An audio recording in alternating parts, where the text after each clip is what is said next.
Laredo, take us out. Take her out.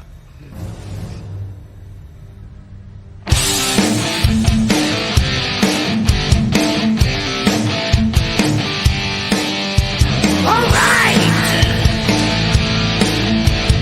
Yeah! Blast off! Take flight each and every Friday night. Join the fun and let's go OffWorld. Geek out with us live where the nerdiness will thrive. Buckle up and let's go OffWorld. Toys, comics, pop culture news, movies and so much more. Matthew, Jesse, Curtis, and Sean are your guides on this fun-filled tour. Blast off! Take flight each and every Friday night. Join the fun and let's go OffWorld. Let's go OffWorld. Let's go OffWorld. Hey, hey, hey. Let's go OffWorld tonight. Good evening, everyone. Welcome to OffWorld.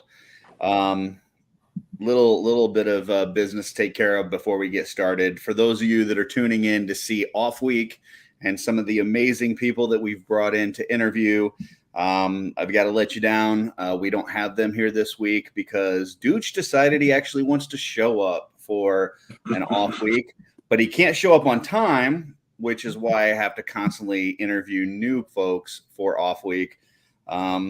But we lost one Matt, and we got a much better one. Matthew Rodriguez, how you doing, sir?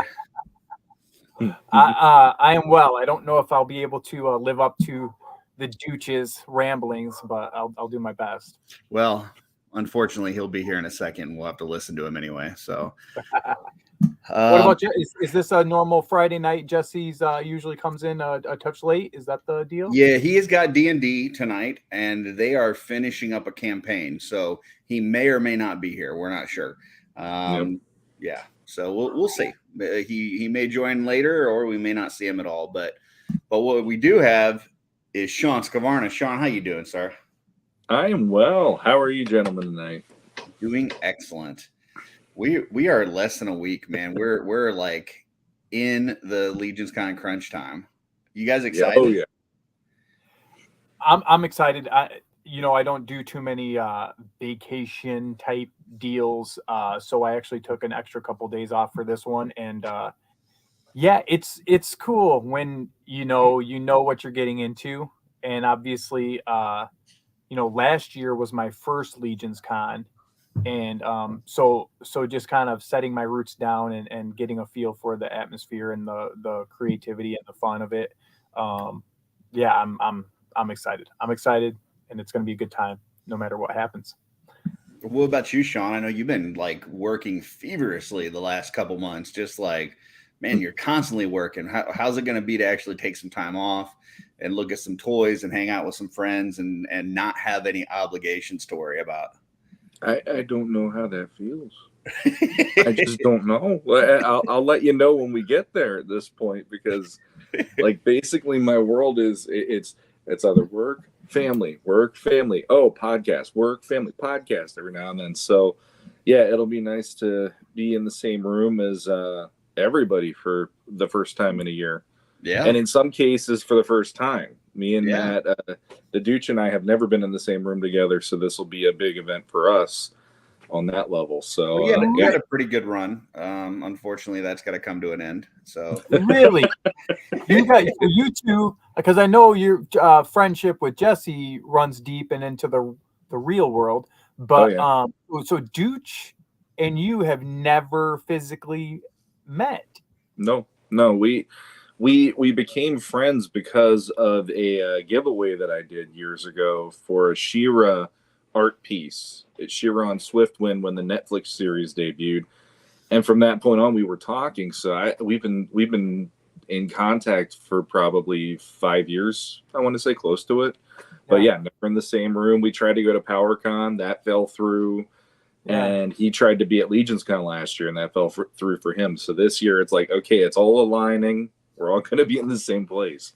It'll be. I don't know. There might be some Loki time shifting stuff gonna go down. You guys shake hands and Well, he's not a clone of me, so if we touch each other, which I don't need to touch many people, but we won't negate reality like Time Cop at least. So we got that going. The devil.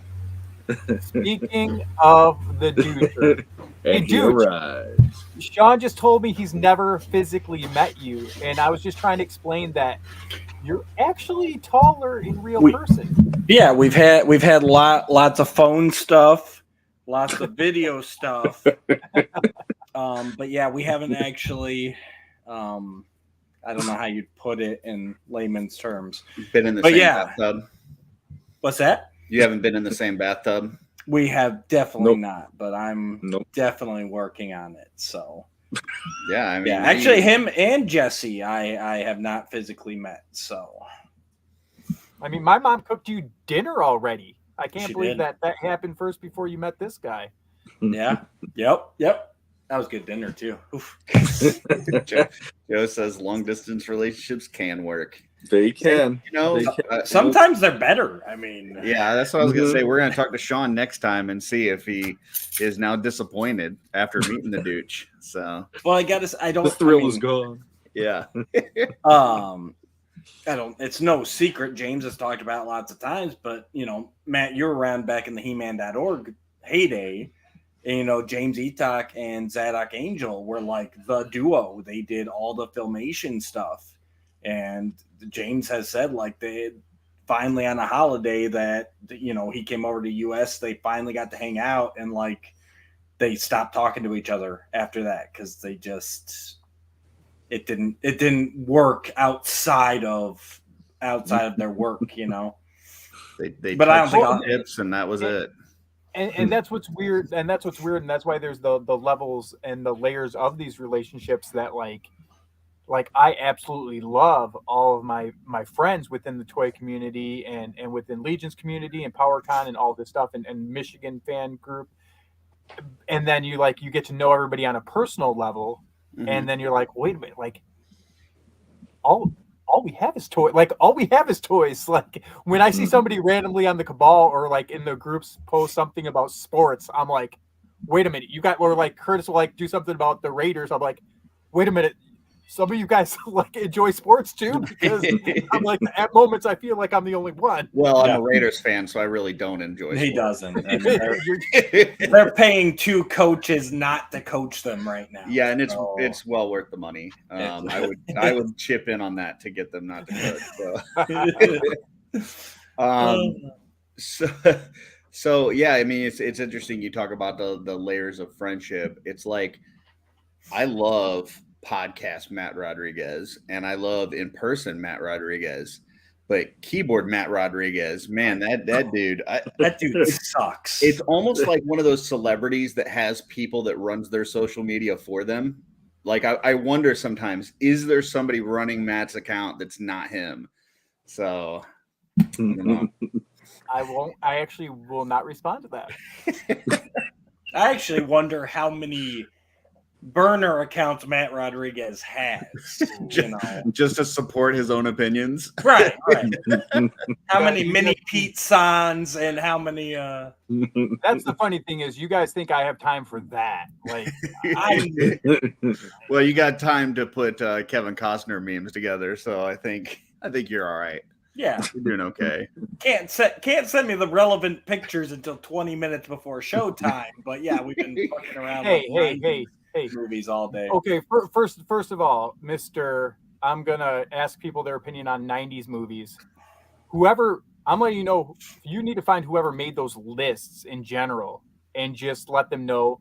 Why don't you try picking the best movies of the year so people can navigate this idea properly? Go ahead. Let's how do you bring this up right now? Let's get into this here. And I agree with that 100% because how do you put up a list and in the 90s movies, like 1990 specifically, you don't mention TMNT when you're going to send this to our group of people, you know what I'm saying? And the fandoms that we have, And you don't even include TMNT in the 1990s. So here's if you guys are not a member of the Legendati group, for shame, first off.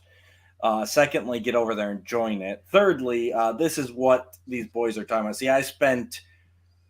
We're not seeing anything. You're trying to share. I'm something. talking as I'm clicking. Oh, okay. So I spent seconds upon seconds finding this list as I scrolled through Facebook and randomly shared it because our group likes stupid shit to argue over. Oh, thanks for the aerial view. That's very helpful. You're welcome. So yeah, it's a very simple, nice little, comment generator, which it did its job. But yeah, you can only watch 1 year of 90s movies, and then it has every year of the 90s with some notable movies. Definitely not all of the notable movies. So I will say this, and for you guys, I'm genuinely curious. Let's just, for the sake of this list, let's just go by what's up there. Did you guys did you guys cross off certain years for what year did you guys cross off first and like, nope, that's not even going to cut it? Did you have a couple of those years, or did you immediately go to, wait a minute, where are these good movies at X, Y, and Z? Mine was immediate. As soon as I saw that, I had to get my Jurassic Park like that. Well, I will say, like for me, like when I see 1993, the first thing the picture, the image is Mrs. Doubtfire. I can just throw. I don't even need to look at the other movies. Like the fact that that's one of the highlights of that year. Like you can throw that one out. But Jurassic Park, dude. Like if Jurassic Park out. If Street Fighter is the picture, you're out. All right. But I also knew from looking at this that there were a lot of movies throughout the 90s that were not listed here that were really fucking good. So I just pulled up the box office things and looked at at least the top 10 box office hits of each of these years. And for me, 1990 was far and above the other ones. But yeah, based off your own research. Yeah. But there were some definite standouts. So, I mean, 97, Selena, what the fuck is that? Never seen it. Yeah. Wait, if there's a cover, I already know where Curtis is going. He's like, Mrs. Doubtfire. If there's a cover with a female, he's like, it's out. No, but I mean, those two, yeah, definitely. So here's the question. Just off of Curtis, if you had to pick based on the movies that are listed here, does your answer still say 90? If you can just ignore that part of your brain that says Turtles came out that year, can you do that and say what year based on this list of movies? Based on this list of movies, I probably would have went with 98 because I could watch Blade and Rush Hour a million times. I will agree with Rush Hour. Rush Hour is definitely Small Soldiers is a sleeper for me. That's a good movie. Sean, what about you? If you had to pick off of this list, what would you grab? Yeah, I based mine off of this list just instead of going out of it, and it was 91 because Terminator 2 and Point Break, I'm good right there. Every other one has one or none that I would be like, oh, that one. And that was why when Curtis kept doing, but 90 was TMNT. I'm like, I completely agree. I've seen that so many times in my life already, though, that I could survive off of Point Break and Terminator 2 if I had to now without having to chapter and verse the movie every single time I watch it. Same with The Crow. I absolutely love that movie, but it also is one that I've seen it so many times during my teen years, my emo years, that I'm like, I can't rewatch it anymore. I burned that thing out back in the 90s for myself, and that was just my own overdoing things. Dorklayer says The Matrix or T2 may be two best movies on the list. How is 99? How do they put the image up as Big Daddy instead of Matrix? I'm dumbfounded. See, but I could watch Big Daddy more than I could watch Matrix. Oh, get the fuck out of here! Are you serious? Hell yeah, that's peak Sandler right there, man. Matt, First of all, that is not peak Sandler. That is way past his prime Sandler. That is like that is starting the downhill trend of bullshit movies that went straight to video. So yeah, no, this is not grown up Sandler. Peak Sandler is like Waterboy. All right, that's peak Sandler. Which was what, the year before this? I don't know, but this was starting on the downtrend. Then it was like he tried to be like a serious like romantic drama movie guy, and get the fuck out of here with Spanglish. That. Yeah, 98 was Waterboy. Yeah, Spanglish sucked. 50 First Dates is all right. I think this was the last through and through good Sandler movie was Big Daddy. I think Waterboy was the last good one. Billy Madison was good. Happy Gilmore was good. Yeah, for sure. Waterboy's good, and then that was it. You have your Adam Sandler. What would it be? I'm trying out for OffWorld. I'm auditioning, and I'm just drawing a blank. I can just let you know you're not going to pass for OffWorld. We've discussed this as a group, and somebody else, I'm not going to mention any names, but somebody ruined Matt's for all of us. So you could have the greatest interview in the world, and no Matt is going to make it on the show. And just so you guys know, I did hear my wife laughing from across the room. So whether you thought that was funny or not, I win. So say hi to Dana for me. Dooch told me that I was coming on here because you guys needed an anchor. Don't worry, man. Don't worry, I got that's. I'm gonna take care of you. Yeah, he's going to talk to his lawyer, and it'll be a whole thing. I got you. We're still hammering out the details. Remember, we're not supposed to talk about the details yet. All right, the useless knowledge. Useless knowledge. Waterboy being as fantastic as it was, based off of a cringe-worthy SNL skit called Canteen Boy. That was pretty goofy and bad. But the fact that they actually took that skit and made it into a funny movie is pretty interesting. You know what's funny is I just happened, waiting to pick up my kid this afternoon, scrolling Facebook, same thing, right? And a little clip of Henry Winkler doing an interview about Waterboy came up. And he was saying about how, obviously Sandler being a comedic genius, and how throughout the movie, he'll be, like they did showing his ass. Well, not that, but like him as the baby and like, all like the taunting fantasies of Bobby Boucher.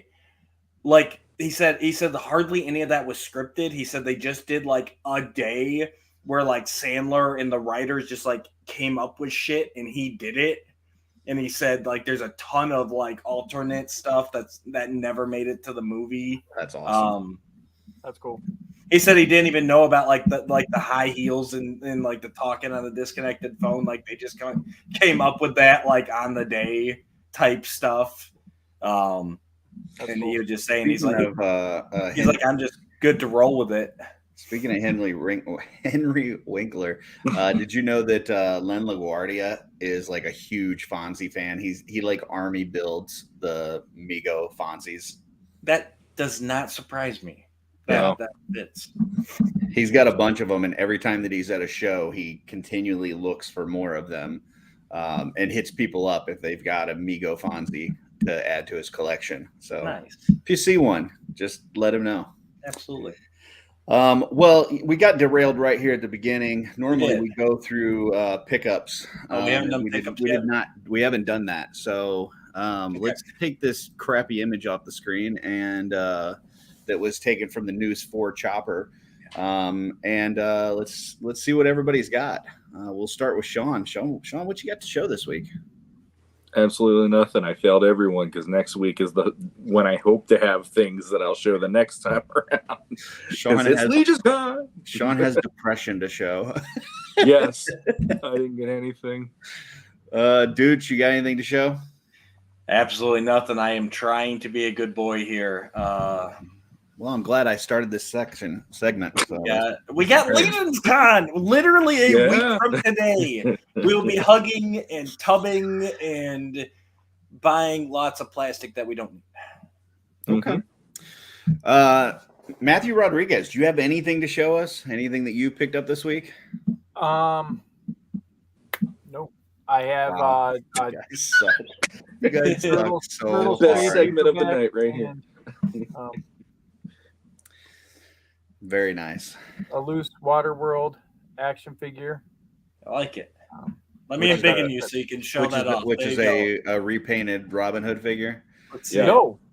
No, actually, these are not. These are not. These are this is legit. Kevin Costner, Waterworld, got the ponytail on the back, the little not the top, not like you, but he's got the pants and the shoes. I don't know why he has a bow, but Robin Hood. yeah, this It's is pretty in blue. yeah, this is I think This it is. is- He's holding it very low in the camera there. Oh, there it is. I mean, it's no Robin Hood, but it's all right. it's all right. I like the old tucked in one button shirt, open shirt.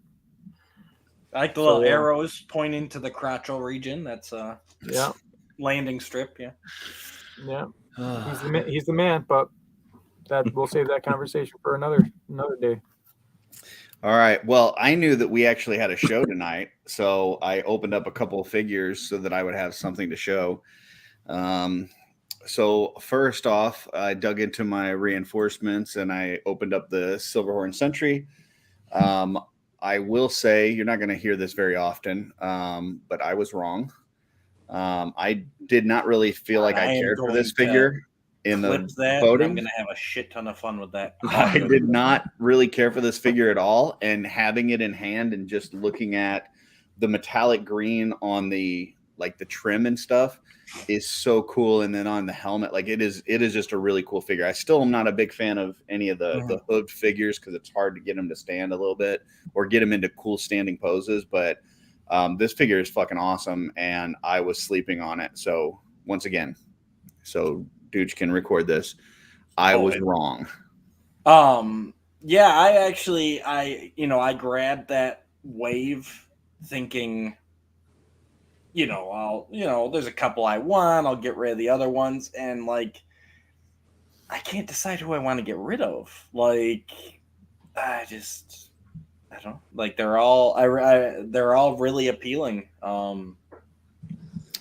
That vampire one, I don't give a shit about vampires, but just that black on there just looks amazing. Yeah, I haven't opened up the vamp yet.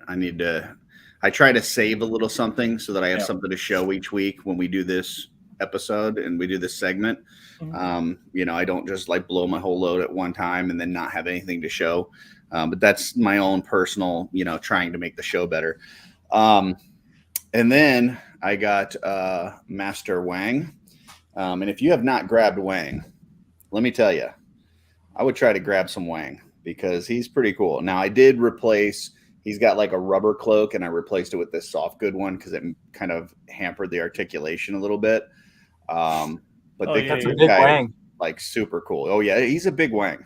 But you got to get your hands on the Wang. So you can barely hold him with one hand. You had to use two hands for that time. yeah, he's I know the feeling. I mean, he's definitely like a Wow. Yeah, I mean, like if you were to do like the Jeremy Gerard, you would have to, do this twist. thing. So yeah. But yeah, he's a cool figure. I saw a cool review by Dorklair, who's in the chat here. And I was looking for something extra to add to my cart because I was getting ready to ship some Big Bad Toy Store stuff, and I said, you know what, let me throw this guy in there, and yeah, he didn't disappoint. But I will be mixing him in with my Myth Legions. Excuse me, where'd you get those soft goods? This, surprisingly enough, this was what's the name of the company? Where do I get those soft goods from, babe? Oh, Max Bird. I don't know, honey. This is a Max Bird, but it's supposed to be for the movie He-Man. Gotcha. Yeah, it's supposed to be. I think the Super 7 one, movie He-Man. But I never used it for that, and I had it sitting in my soft goods bin, and I was like, I think this will work on him. So I thought I was setting the whole thing up for you to be like, Yeah, my wife over there, but my bad. No, not this one. She is working on soft goods for Legion's Con, but not that one. So, so that's what I've got, and I thank Matt Rodriguez for participating. You know, not the other host, of course. Ooh, what you got there? Nice. Street That's clothes. old. Oh boy. Yeah, that is old school, but it's minty. Yeah, Yeah. they're Nice. Are you an inbox guy? not really, but honestly, and this is a conversation for another day. I have a broken one of these because my kid played with it so much. This might be a top 5 vehicle of all time as far as just playability for kids with random toys. Really? Like obviously on this one he'd have like Gambit and Orko and like just random toys, but I recommend this toy. Okay. Cool. Well, we've got some stuff to talk about. Matt challenged us to watch this show on Amazon, The Tick. He also is here to talk a little bit about dinos. And obviously, we do have our normal This Week in Theater segment. So, guys, where do we want to go? What do we want to hit first? I say we do some theaters first. All right. Let me pull up our random number generator. And we've got our years 81 to 2010 in there. We're going to hit the button, and it comes up to 97. Yeah, I graduated high school. So let me remove that. You're right. Present again with the box office mojo. And let's scroll down to 97. Let me refer back to Dooch's picture. What do they have highlighting 97? That would be Yep. Yeah. Titanic, Men in Black, Selena, Good Burger, and Face Off. All right. So let's see. November 3rd. Let's see what we had. Number 1 at the box office that week. Now, Matt Rodriguez, if you haven't seen this segment, we look at the top 10 from that year, and we imagine if we were to go back in time to this year and watch a movie, you're the same age you are now, so it's not like you're that age when you were a kid, because a lot of these years we go to, Dooch would be negative years old. Correct. So you're this age now, but you travel back in time, you walk into a theater, you can buy a ticket to one of these movies. Which one are you seeing? Starting off, we've got I Know What You Did Last Summer. We've got Devil's Advocate. Oh, we have been kind of pulling these up. So Know What You Did Last Summer. I think we all kind of know what that one is. Devil's Advocate, Keanu Reeves and Al Pacino. Red Corner. Looks like Richard Gere, American Attorney on Business in China. Then we've got Boogie Nights.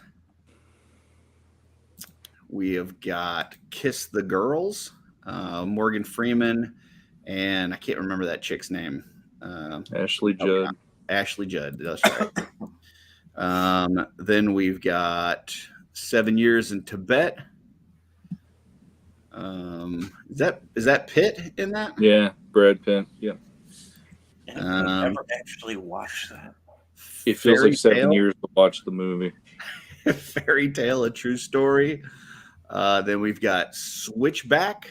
FBI agent tries to catch a serial killer. We have got Gattaca. Genetic inferior man assumes the identity of a superior one. Okay. And last but not least, In and Out. So Fine. That sounds familiar. What was that one? In and Out. It looks like In and Out was he's No. a teacher and his student like wins an Oscar. Oh, He says, "I want to thank my gay teacher." Like the teacher was married and he wasn't at the time, and he goes down his whole life after that happening. Yep. That sounds awesome. Guys, I know we've had some weeks that were pretty fucking bad. Yep. This might be one of the worst, in my opinion. Really? Yeah.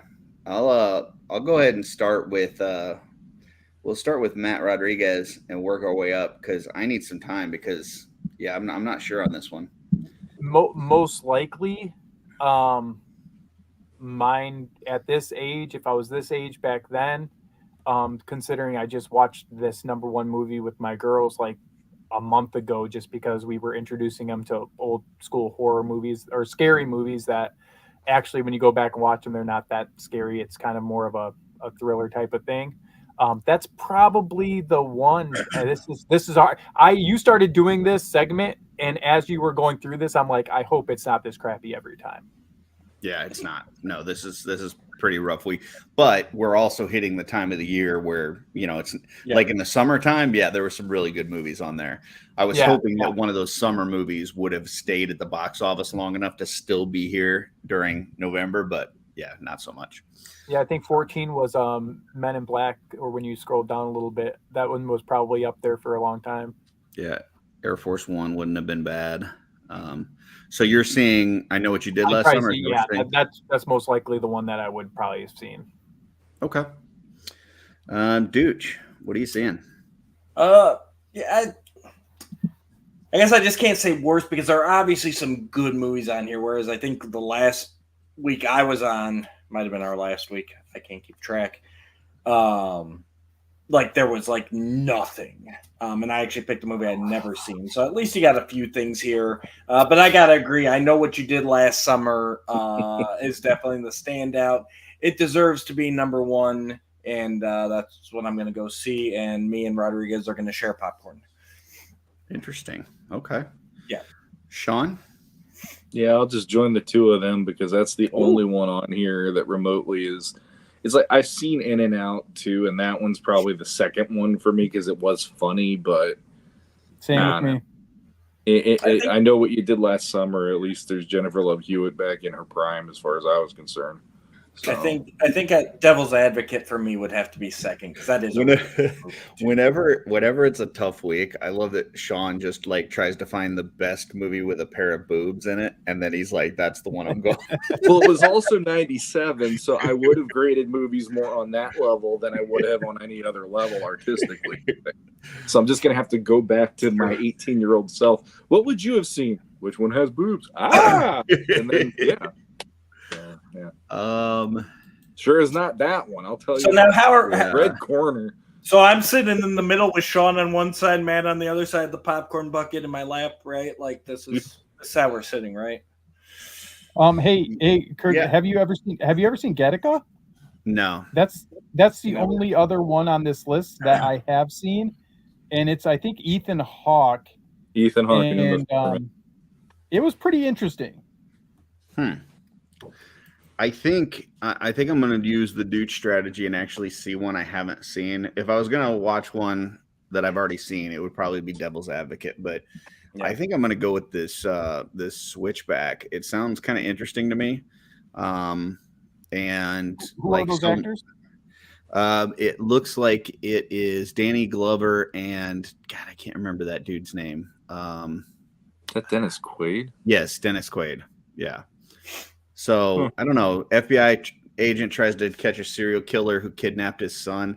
I don't know. It sounds interesting enough to me that not only would I go see it, but I'm definitely adding it to the list.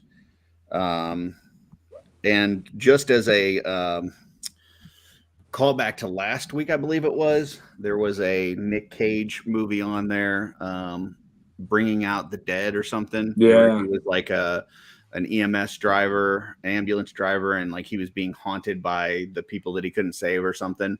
And I put that on my list last week, and I actually watched it, and it was fucking terrible. So just so you know, when you said that description, I'm like, okay, this could be cool. I thought so too. I was like, man, I don't know. It just seemed interesting, but yeah, it was pretty fucking bad.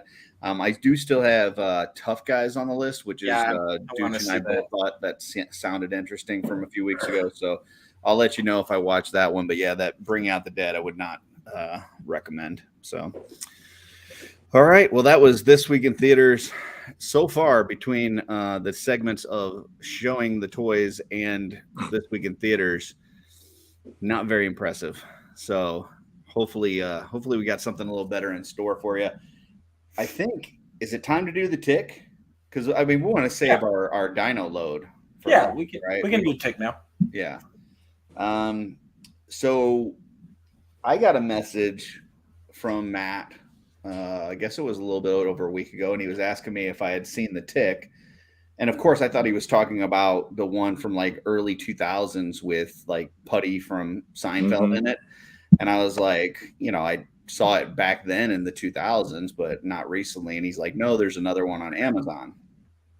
So went and checked it out. Did you guys get, Dooch and Sean, did you guys get a chance to watch it, or had you seen it before Matt said I had not. I'd seen maybe some episodes of the cartoon back Fox Kids in the 90s, but it never really caught my attention, and I couldn't tell you like an episode. I think it might be slightly above the intelligence of the Dooch. It's quite possible. But and then I had heard about Amazon's The Tick, and then when looking that up to watch it, that's when I found out about that earlier 2000s live action. Like that one, I didn't even realize they'd made. So yeah. Okay. So then I watched some. But you did, and how much did you see? Like, did you give it an episode, a couple episodes? What did you? No, I definitely watched a few. I did not finish the first season, but I feel like I'm pretty close to the end of the first season. Probably 5 or 6 episodes, I would guess.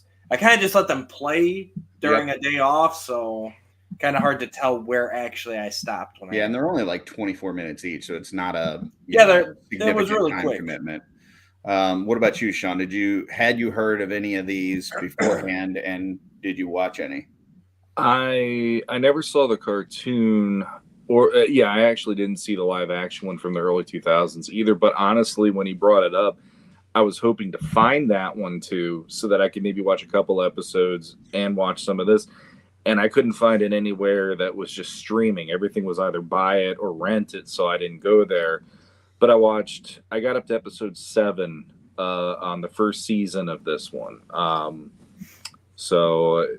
And if you got farther than that, you want to spoil stuff, it's not going to bother me because it's not a show I would consider. If you spoil it, I'll be like, oh my God, why did you do that? This is not one of those shows. Watched every episode, the holiday special. There are bonus things. The Indian version. So, I did watch. There's 2 seasons on there. I did watch both seasons. I actually just finished the last episode, right like an hour before the show. There's bonus stuff, Shawnee?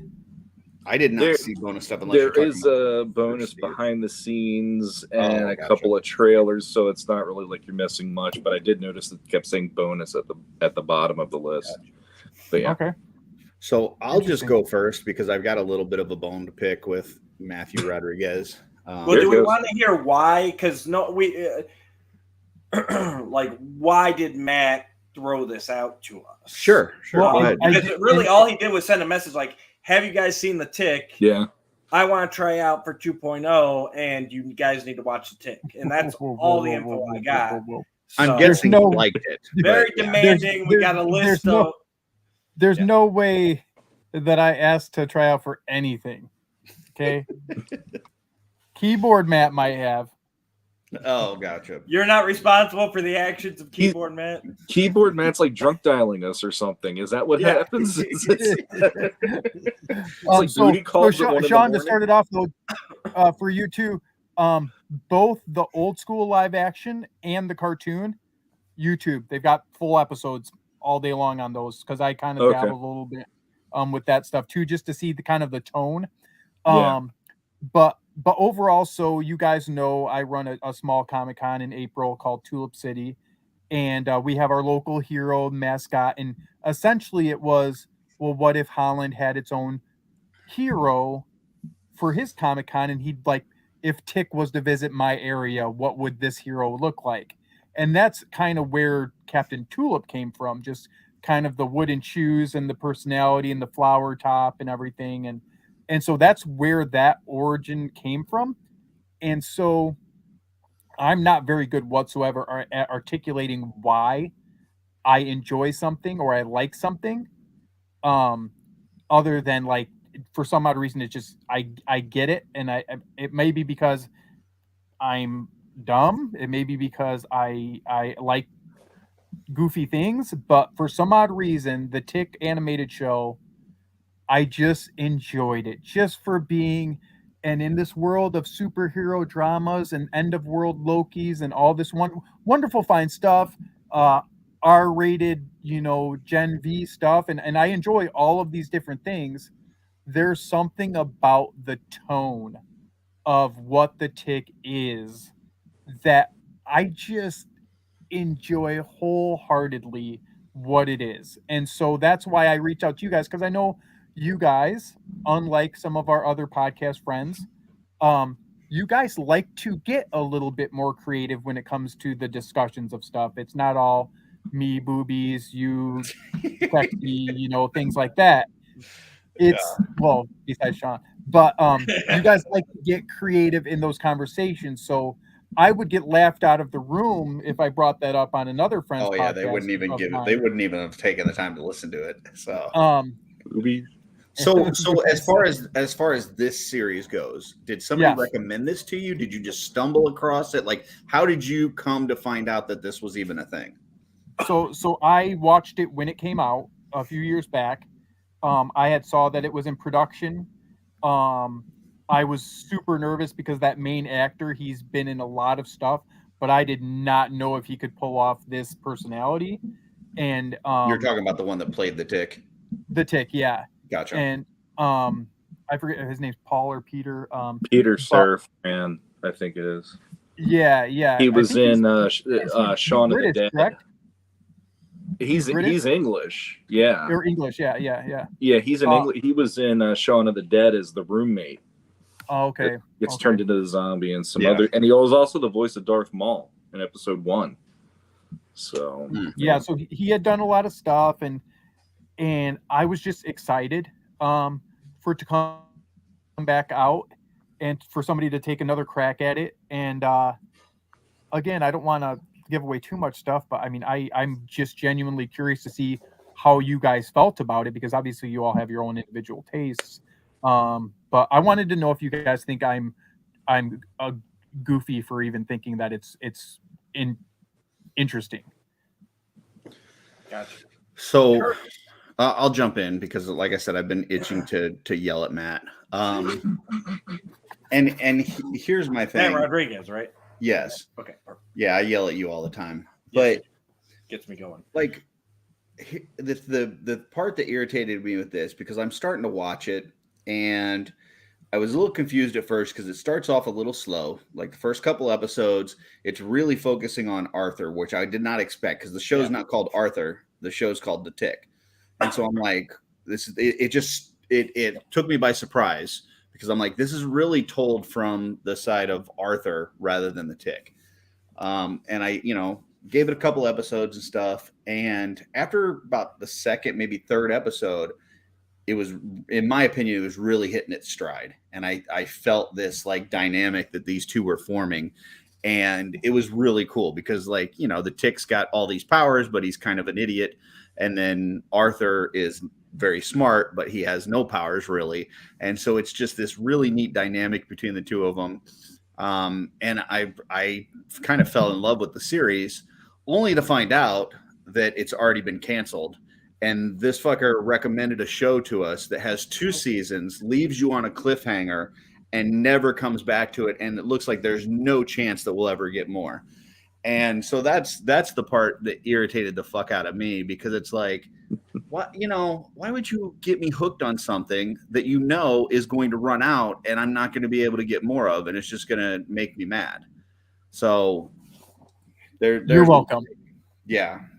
But I did love it. I loved the villains. I loved the heroes. I love the whole, like, as you get into season 2 and like they introduce you to Aegis and the Fab Five and all this kind of stuff, the different heroes and their powers. I'm not going to really spoil anything. Maybe we will at some point, but I'll just throw out the name, Lobster Achilles. Fucking great. Like, just amazing. So yeah, I absolutely loved it. What did you think about the Terror? I thought the Terror was awesome. I wish that they would have had him in season 2. I wish they would have like found a way to bring him back. But yeah, I with just love the Arthur's whole thing. origin with Arthur's origin of like that moment with that guy. He's such a dick. Yeah, it was great, but I want to see more, and I'm just irritated that we're not going to get more. Like, I even went and looked at, like, you know, are there graphic novels that I can read? I'm definitely going to go back and probably rewatch the 2000 series, but if I remember right, that one really was more focused on the character of the Tick. But I liked this dynamic better. It really felt a lot like Peacemaker a little bit to me, where it's like this kind of superhero story, but it doesn't take itself too seriously. They're having fun, doing some weird shit. It's not like The Boys, to where you're kind of doing stuff for the sake of shock value. But it was just kind of weird, off the wall, funny stuff. So I loved it. Just mad at Matt because it's canceled. So, Shawnee. So like we've seen stuff like Curtis just brought it up, The Boys, and some of these other shows where it's this like it's like a sidestep of reality, and here's these superheroes, and the way that they set up the Tick itself, the show itself, it was a harder one for me to just accept some of those things right off the bat in the first episode or two, because I didn't know who these people were, but they're saying names like the Flag Five or whatever. And I'm like, okay, that's their Fantastic Four, but I had no reference more than just their name dropping, and all that stuff. So in a way, it annoyed me the way that they were trying to world build it. But the heart of the show is, at least for the episodes I've seen, is the Arthur Tick dynamic. And the way they handle that, I was really impressed by that, more than I expected to be. And the other thing too, I'll also give props. The Terror is one of the few villains I've seen in a long time where he legitimately looks unnerving when you see him. Like, I saw you post that as your profile pic on Facebook. I guess it was like in the last couple of weeks. And I was like, what the hell is this? And then I watched the Tick and I go, son of a bitch, is that guy. Okay. And I get why you would want to put him out there, because he is legitimately a villain where I'm like, you don't know what to expect out of this guy. And when you see him out of his costume, I love that he's just a regular guy that looks really messed up. But at the same time, he's like, I still want to kill people. It's fun for me and all that. And his back and forth with Lint and like her with her powers, and him trying to help her, and him trying to build her brand and her identity and stuff was funny. And then he's like complaining to the guy, play that record. I want you to teach me how to drum like that next time, or else I'm going to kill you and all that. I was like, it's great on that level. And it's Jackie Earle Haley, who was Rorschach, and Freddy Krueger in the reboot Nightmare on Elm Street movie, the only movie they did. But yeah, the Arthur Tick dynamic really surprised me. Number one, that's Griffin Newman, and for people who plays Arthur, and anybody who has watched Masters of the Universe Revelation and Revolution that's about to come out next year, that's Orko. So you get to see Orko live action in a different way than, just hearing this voice in the show. And I'm watching this just going, all I got to do is levitate the guy and he can be Orko in real life. This is hysterical to me. Yeah. I really liked him, and I liked that they had me guessing for the first couple episodes, and this will be a spoiler and anybody who hasn't seen it, but they made me honestly think the Tick was a figment of his imagination, because he's on all this medication. And he's always having this issue about seeing his dad get killed by the Terror and all this stuff. And then I love that his sister's the one that breaks it. She's like, you mean him? I can see him. Yeah. He's right there. And I'm like, thank you. That was they didn't keep dragging it out. They made it. Well, because he could hear his voice. It was like the blue nightlight. And like, he was like hearing this hero's voice. And so, it kind of goes back and forth the first 2 or 3 episodes. Yeah. And I'm trying to think, I'm like, well, wait, like, is this some sort of sixth sense? Like, he's not really there type of thing. And he's just there to give Arthur the courage that he needs, or Yeah, It's a little but cloak then- and dagger there. It's a little bit. yeah. But it's I like- also like that they never really went into his backstory. Like they didn't like, so it is a little bit of a mystery. Oh, So you, that's like, disappointing. even though other people can see him and he's not a figment of his imagination, we don't know what Tick's actual origin is from this series. You know, could he have been manifested from something that Arthur, you know, maybe that's Arthur's power. Maybe he has the power to, you know, like Well, and manifest that's- things or something. and that's So- what the world needs at this moment. And so for me, even Tick throughout the series, he's like, who am I? Where do I come from? Like he's struggling with that When he little thinks bit. he's a robot, it was Yeah, he fucking thinks hilarious. he talks to the dog. I forget the dog's name. He thinks he's a dog. Yeah, he talks to the dog. Like, where do I come from? And so it's like, but there's this kind of innocence to that character Yeah. that balances it so well with the realization of like Arthur having this anxiety and like having this eye twitch and like not wanting to go to work and like just struggle his overall struggle. And the way that's balanced is like, again, and I think it's very intentional, but you have to go in, you have to go all in. We've talked about this with other movies and stuff like that. Like, I don't care what genre it is or what elements you have, like, be all in. I don't want to see a movie and look at a Suspend character in a reality. movie. Yeah. Yes, I don't want to look at a character and be like, I know they're pretending right now because I can tell. In this, like, I feel like Miss Lynch, she still shares an apartment with her ex-fiance. Like, it's like who comes up with that? Like, because again, Gen V and the boys, it's like, oh well, this is how it would be if it was all real. And then you see a moment like that, and you're like, no, this is how it would be if it was all real. It meets somewhere in the middle between those two shows of this is how a reality with superheroes would really be, and that's There's even that's a what I moment love. in season 2 where Arthur goes into a place and he tells Tick to wait outside for him and just not do anything, just wait there. And he's getting so antsy, just like having to stand there and not. He's very much like a little kid with superpowers, you know. Yeah. And it kind of reminded me of a little bit of the Shazam movies, like how like, you know, they're just there's a lot of fun around those movies to where it's like, you know, this kid has these powers, and what would you do if you were that age with those powers? And that's kind of how the Tick comes across. Like he's just very innocent and pure. Yeah. I mean, and that's the one other thing I wanted to say real quick before we move on to the Dooch is I love how optimistic he is. That's something refreshing in this day and age compared to every superhero has to have angst and all this stuff. And like there's an episode where Arthur is trying to figure out how to use the suit that he gets, which makes him look like a moth. And he's trying to figure out how to fly with it.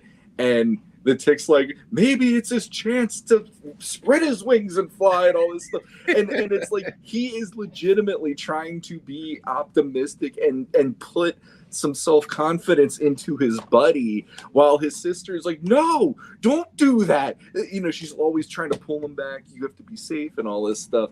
And I love that, you know, he's that guy. He's your cheerleader. If he knows you and he knows you're a good person, he will be your biggest cheerleader until you prove him right. Yeah. And I was really impressed by that for once compared to all the doom and gloom we've seen in any superhero movie. And it's awesome because if you do continue watching it, as you get further, there's another character that his name is Overkill, and just seeing the dynamics of an overkill where literally the name states it all, and Tick just constantly be like, I'm not okay with this guy, like I'm not okay with his tactics, you know. So it's just again, it's that kind of that tone and that balance that it was I thought it was pretty cool, dude. And I will spoil something real quick because I got to jump in on the Overkill part. So at one point, Tick does save Overkill, and so he owes his life to the Tick, and he basically says, like, since he can't save the Tick's life because Tick can't die, like, you know, he'll do whatever he says. And so Tick's like, well, you can't kill people anymore. Like you're not allowed to take people's lives. And he's like, if I can't kill people, if Overkill can't kill people, then he's just over. he's like all upset because he can't kill people. It's just really cool. But yeah, Dooch, what were your thoughts on this? Yeah, I mean, pretty much the same. It started off slow. I was kind of like, yeah, really, Matt's into this. But then as soon as, Tick starts appearing and everything starts going sideways, I'm like, all right, I see what he's seen. And it legitimately had me guessing, too, about, whether he's a reality, whether he's a figment of his imagination. And I'm actually kind of disappointed. I don't know if I'm going to finish the series now between it not having a season 3 and now Curtis saying it doesn't go into his origin, because at the same time they're dropping these little things where Tick's like, you know what, I don't remember a time before being the Tick, and even Arthur's like, well, who are you without the suit on? And he's just like, I don't know, and so I was hoping that they would get into that, but unfortunately they don't, apparently. But lots of fun. It's still really good. I would still recommend finishing it, even though it does leave you wanting more. So, but yeah, these huge upswings that it takes, where you can go super serious, especially with Arthur getting hunted down between Miss Lint and Ramses and Overkill. But then, they wind up at the birthday party, and Tick's talking to the guy, and he's just like, "Oh, I know all about the superheroes. Are you invulnerable? Do you have flight? Do you he's just like." And Tick's like, "I don't know." Yeah, and it was completely unexpected, because my basic memories of Tick from the 90s were like Spoon, and I remember some crazy, I don't know if it was a villain, but there was a guy with a literal chair for a head, I think I can't think of a Chair-Face Chippendale. No, I think it was like Chair-Face or some Chippendale. Shit yeah. But yeah, I was just kind of, when I think of that 90s cartoon, it's just kind of that goofy slapstick whatever, which I could be completely wrong. I've never gone back and revisited that, but this definitely had a lot of depth to it.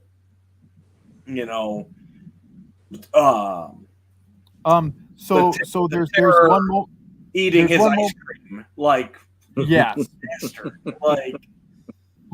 like I said to him. So the Terror, I can honestly say, in television superhero lore, I don't think. I mean, again, different styles, like in the Kingpin and Daredevil, but there's the Terror, that line he walks of god awful goofy and completely batshit terrifying, and he just tight walks this rope, and then he's got his whole thing up, and he's playing the drums, and I'm like, what is this? But he's still completely terrified, to me. I'm still scared of him. It never feels like he's acting goofy.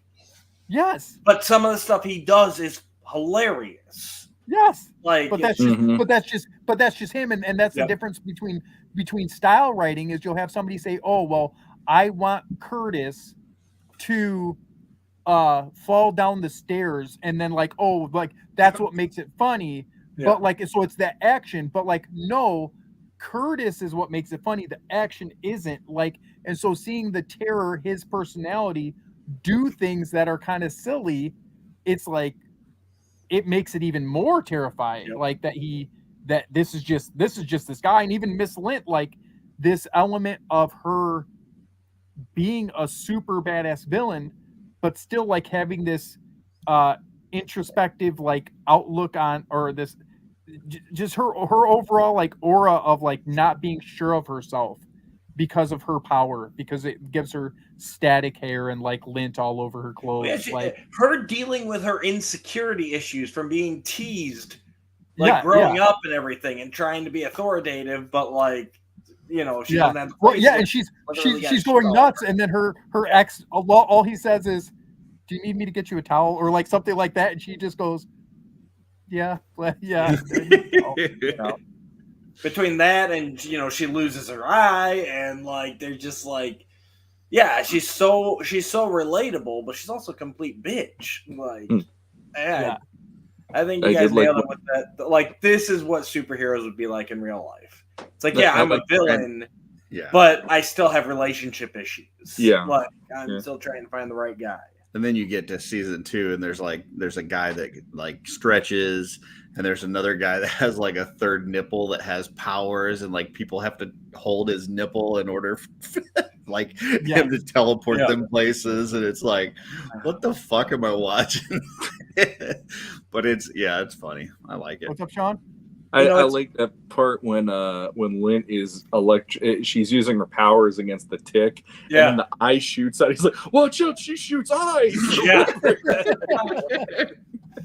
It's like, no, the electricity isn't the problem. The eye shooting off is the problem. I love it. They have so the Flag Five is kind of that old school team, Mhm. and they all kind of get decimated by Terror. by the terror, and so it's just funny because one of the characters, Christian Soldier, his Yeah.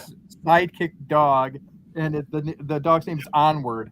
Now he's doing like a book tour, like selling and signing books and like giving these speeches at book clubs. And so watching him and Overkill fight, because it's revealed later that Overkill is actually one of the sidekicks on the team. I think Straight Shooter or something like that was his name, but he was a little boy. And he's arguing with this dog saying, no, I was part of the Flag Five. You were the mascot. And the dog's like, no, I was part of the Flag Five. You were the little sidekick that was hanging on. And that they were legitimately fighting over that. And it's like, who again, the world building of it, but who comes up with it? It's just, again, it's very intentional. And I think that the heartbeat of the Tick, if you like and I've heard this from many of people, and I've never read any, but that like the Tick comic book is one of the funniest comics you'll ever read, is what I've heard, the 90s comic. And I love the animated show. I just started recently watching the early live action with Putty from Seinfeld, who it sounds good. I don't know if it's gonna be good, but when this thing dropped, and before we were on here, Curtis, I was chatting with Curtis about it, was that they nobody knew this stuff was coming out. Nobody knew, like Curtis said, like promotion, like how does Amazon, because I think that Amazon itself gets so many Prime Amazon members to watch their stuff because of their shipping options and everything else Amazon offers, that they don't do near enough, in my opinion, promoting these shows that are like legitimately good. I don't know if there's another one called Carnival Row that's actually like pretty interesting. Like my wife and I watched it, and it's about fairies and fawns and pixies and stuff like that, and it's done in this old timey atmosphere. But there's some of these shows on Amazon, and I'm like, why don't they like promote this unless stuff? you go into the Prime Video app, you really don't get anything from them. I didn't know that. I just found out today because I was in there watching the Tick that the second season of Invincible is in there. Yeah, And I love the first season of Invincible, but it's like what I haven't seen it anywhere. I haven't seen anybody talking about it, and I think we're just living in a day and age with so many different streaming services that it's you have to kind of be tuned into this stuff, otherwise you're going to probably miss it. Yeah. So Danny does ask if he likes the comic in the animated, would he like this Amazon live action? I mean, I would say I don't think any of the 100%. four of us didn't like it, so I would say yeah. Well, I guess for Matt said he's watched the animated. I think the heartbeat is definitely there, as far as just the tone, and the creativity behind it. I think that you'll enjoy. I think you would. Joe says the second season of Wheel of Time is out apparently, and same thing. Nobody knows it. So, Matt, would you like to go into the images that you sent me from here? Well, I was going to share a little bit with you guys since I love you guys. So this I've kind of expanded on the world of Captain Tulip a little bit. So I just wanted to share a couple images and get your guys' opinion on these characters within, the adventures of Captain Tulip. So All right, bring that up now.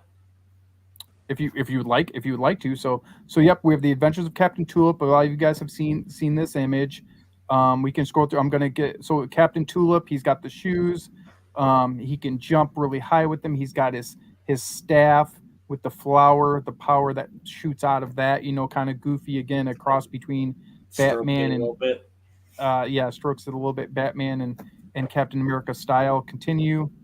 I want to share a couple of the new characters I'm working on. So windmills are a big thing in West Michigan and as far as Tulip Time and Holland and the Netherlands. And so I have this robot character and her name's Wendy.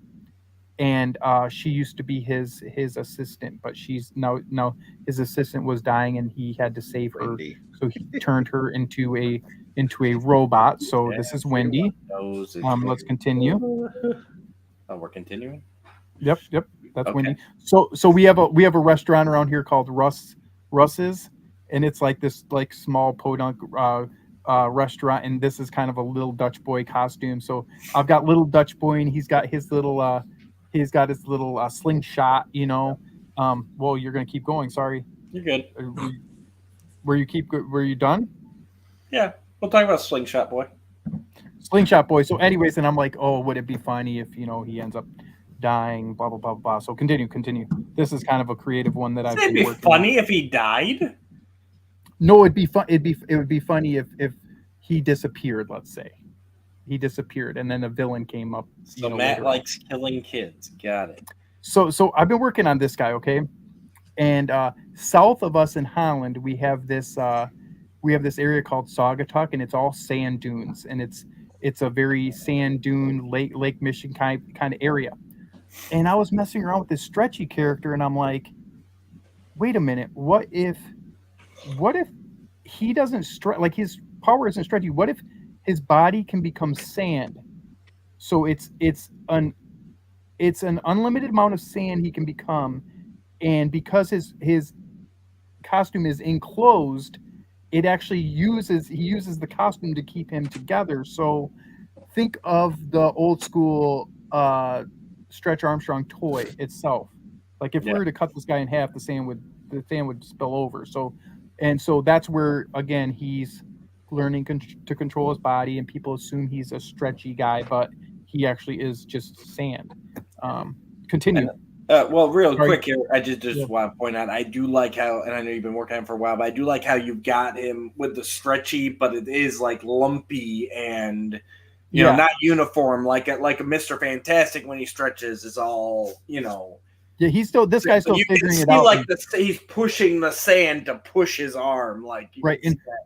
And who knows, maybe in a few seasons, this guy from his waist down, he kind of just becomes, how Hydro Man is but in a sand version, type of thing, Yeah.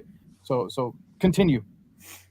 I don't have a name for this guy yet, but originally when Captain Tulip was building this guy, in the background we had little Dutch boy's costume with blood on it on a mannequin, so sort of a Robin style, and Captain Tulip's like, I'm never gonna have a sidekick again that can be hurt type of deal, and we're like, dun dun dun, what happened? So I'm going with Circuit right now, but still fiddling with him. Continue. Now that doesn't have any necessary connotation to the geographical area that you live in.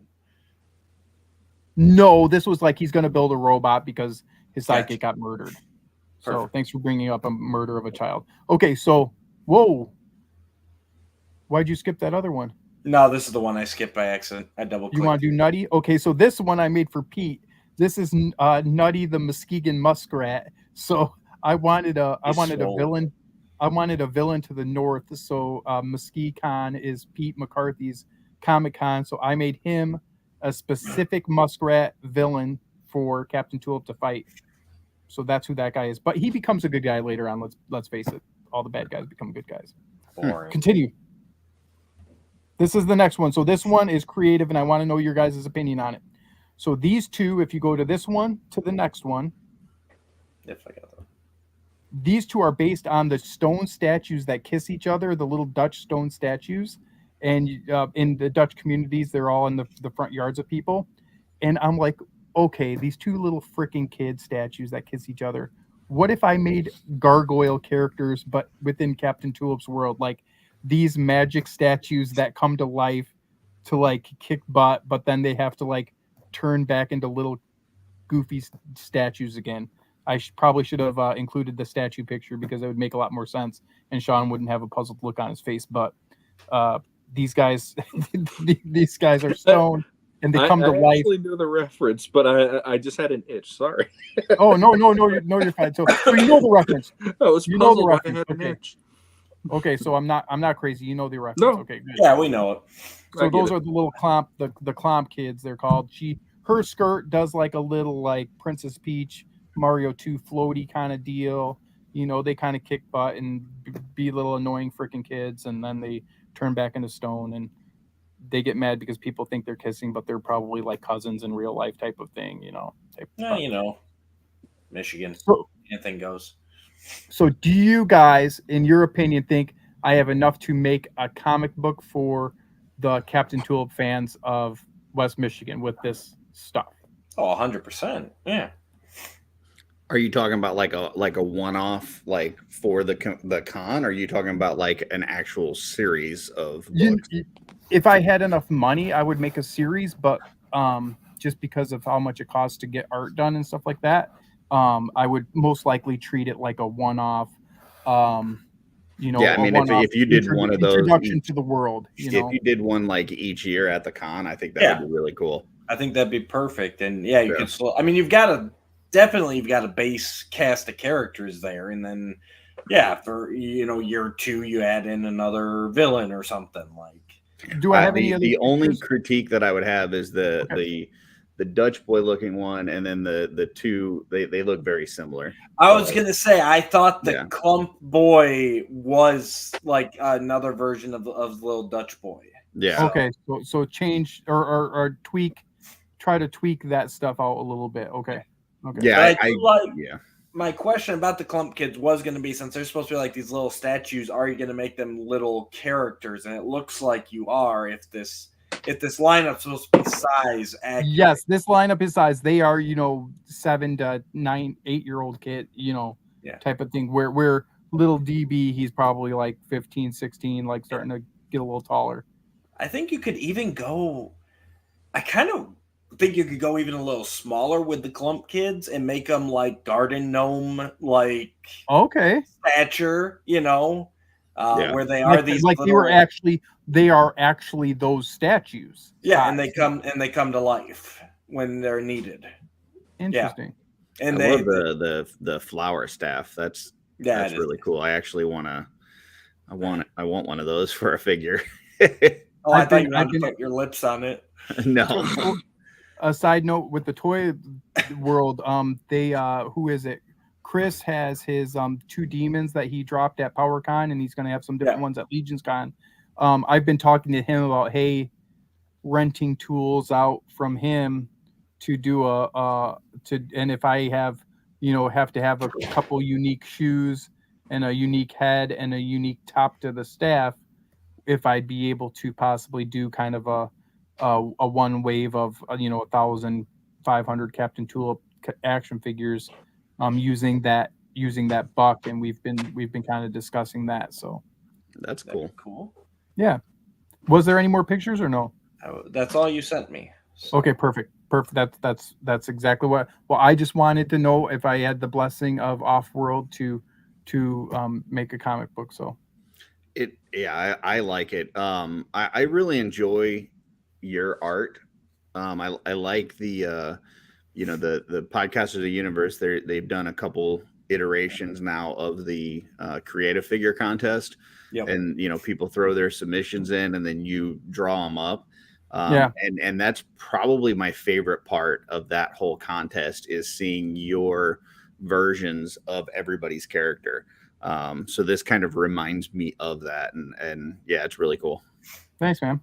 Yeah, I'd definitely be down for picking this up. You got a great cast here, and keeping it like a special there. You can just have fun with it, and that's what I've said for a long time on Legends End here. Like, we just need some more just fun. Like, not everything has to be. You alluded to it earlier with the tick. Like, not everything has to be end of the universe, end of everything. Like, sometimes you're just fighting to, save the guy down the street, or Right. Or to like stop- this cast in West Michigan, they might have like some villain truck driver from Indiana, type of right. Yeah, bad guy, you know. Keeps exactly. crunching up all their chips. Yep. um. Well, thank you for indulging me with That's- the world of Captain Tulip. So Absolutely. One thing I forgot to mention, one of my favorite parts, it just reminded me of it, talking about, sometimes you just fight the little fights, is in the Tick series when the little bodega owner or whatever, he's like paying the money to the mafia or Yeah. whatever. Tick like stops him and kicks him out. And he's like, the guy's like, no, I want to pay them, and Tick's like, don't worry, you won't have to as long as I'm here. Well, gotta go. Bye. Right. That got me too. I'm like, that's just perfect right there. yeah, I guess with that show they did the pilot, and then I don't know if it was a fan vote or like a feedback vote, but the pilot episode and episode 2 have different Tick costumes, and Arthur literally just says, "You look different," and like he goes, "Oh." And like that's kind of how they just. I thought that was at the beginning of season 2 that he has a new costume. Season 2 is the third costume. Oh, okay, gotcha. Yep. I missed that completely in the first. Yep. season. So pilot episode is like, it was like one of those Amazon. We're gonna budget this. We're gonna do a pilot episode and see if people want. And then they ended up doing the season. So. Gotcha. Yeah, I know they do that at the beginning of the second season. He's got a new costume, and they kind of have this throwaway line, like, that he's got a new costume. They don't explain why. Yeah. So, Does it pick up like right after, like season 1, like season 2 is right after? Or? It's pretty much like Okay. season 1 ends. I'm not gonna say how it ends, but season 2 starts. With credits. Yeah, they're basically like trying to get into Aegis. So, yeah. And did you guys all see Danger Boat? You guys all like Danger Boat? Yeah, that's Alan Tudyk. He's Yeah. always great. Yep. So, So what was that question? Regarding your designs, maybe use Dutch Boy's corpse in the circuit build. Little undead robot Dutch Boy. Love it. And then Danny also says that the Clomp Kids has enough oomph with that design to carry their own book. Nice, man. And Joe says there should be a villain that heats floors, nemesis of the wooden shoes. ooh. Well, I was fiddling, and I didn't send it to Dooch, but I was fiddling. I have a like sort of a plant killer type of villain that has this mask on, and it's like reminiscent. It's like the Red Hood. Like he's like, you left me for dead, and like he's like little Dutch boy. He's like, he's not little Dutch boy anymore. He's this little Dutch man. Still little though. All right. Awesome. So we got Legion's Con in, less than a week. Let's talk about what everybody's gonna have because everybody here has a table, right? Well, Sean and I are splitting one, but yeah. Right, but you know what I'm saying. So let's start with that. Like you got the Legends of Grayskull / OffWorld table. People come see you. You're like in that side room area, not the main hall, but the broom closet. So you'll come through but it's the broom closet to get from the main floor to the panel room. So okay. Should be plenty of foot traffic through there. And what can people expect to find at your table? You will find me and or Sean most of the day. We'll definitely be having some fun, but we will have some merch for sale. So we've got, I wish I had it. It is currently en route to me. It's getting me a little bit nervous, but it should it's projected to be here well before I leave. But so we will have 2 posters available. One is the fabulous Jesse Arnold OffWorld logo, the main logo that you guys see in the intro and everything else. And then the other one is our new, as of yet unnamed, Legends of Grayskull mascot with the wonderful artwork by Sean Scavarna. So Awesome. we'll have both those posters available. And then we will also have a trading card set where it's going to be, there is 1 card for each of the actual hosts based on Jesse Arnold's artwork. And when you combine the 4 cards together, they will form one big image. So, oh, nice. Yeah, That's like old school Tops where they would have the stuff on the back, like from Batman or Gremlins or whatever. That's cool. Yep, the Marvel where you could put the Danger Room together. Yeah. Exactly what I was thinking about. So that's what we'll have for show merchandise. Sean, if I don't know where you landed on that, if you want to talk about that, what we discussed. So the back of the trading cards are going to be blank, and one of the options, if you come by the table and you want to buy a set, if you want, I can do a like a head sketch on the back of the cards then for an additional fee. But I mean, the cards will be like trading cards, so it'll just be like a 2.5 head sketch of your choice, and you'll get that at the convention then. So it'll be an extra added bonus.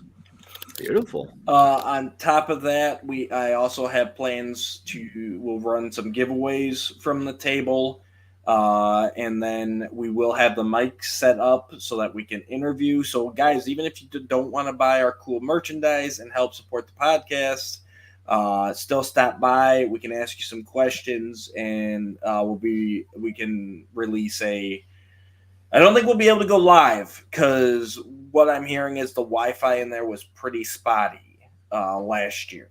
So, Well, it's different location, so. Oh, is it? Okay, I'm just going off base what people say. I did not go last year, but we'll definitely be recording and be able to release a from the show floor episode, if nothing else. And then I am planning on collecting questions at the booth there, which then all of us hosts will sit down and answer, kind of an ask me anything type thing. Nice. And there'll be some opportunity to win prizes from that too. So, yeah. Do you guys need any like figures for giveaways or anything? I've got some. Oh, absolutely. Yep. Anything that we can get, we would be appreciated. So Beautiful. Yeah, I can. I'll drop off some stuff too from my table that we could possibly give away. So what table do you have, Matt Rodriguez? So the Robin Hood Prince of Thieves table. And Azim. Oh, you opened that up? You just ruined all the value. Yep. There's going to be the Hazim. This is the sticker one, so it's got a piece of the puzzle. There in it the is. back, Exactly. But yeah, sometimes often, when I think friend There you go. or traitor. I think Um, I'm a friend to you. I'm a traitor to Curtis. I mean, it works. Not to derail the Legion's Con talk. We'll get back to it, but since Matt brought it up, is Robin Hood Prince of Thieves the best version cinematically of Robin Hood? Yes. Sean?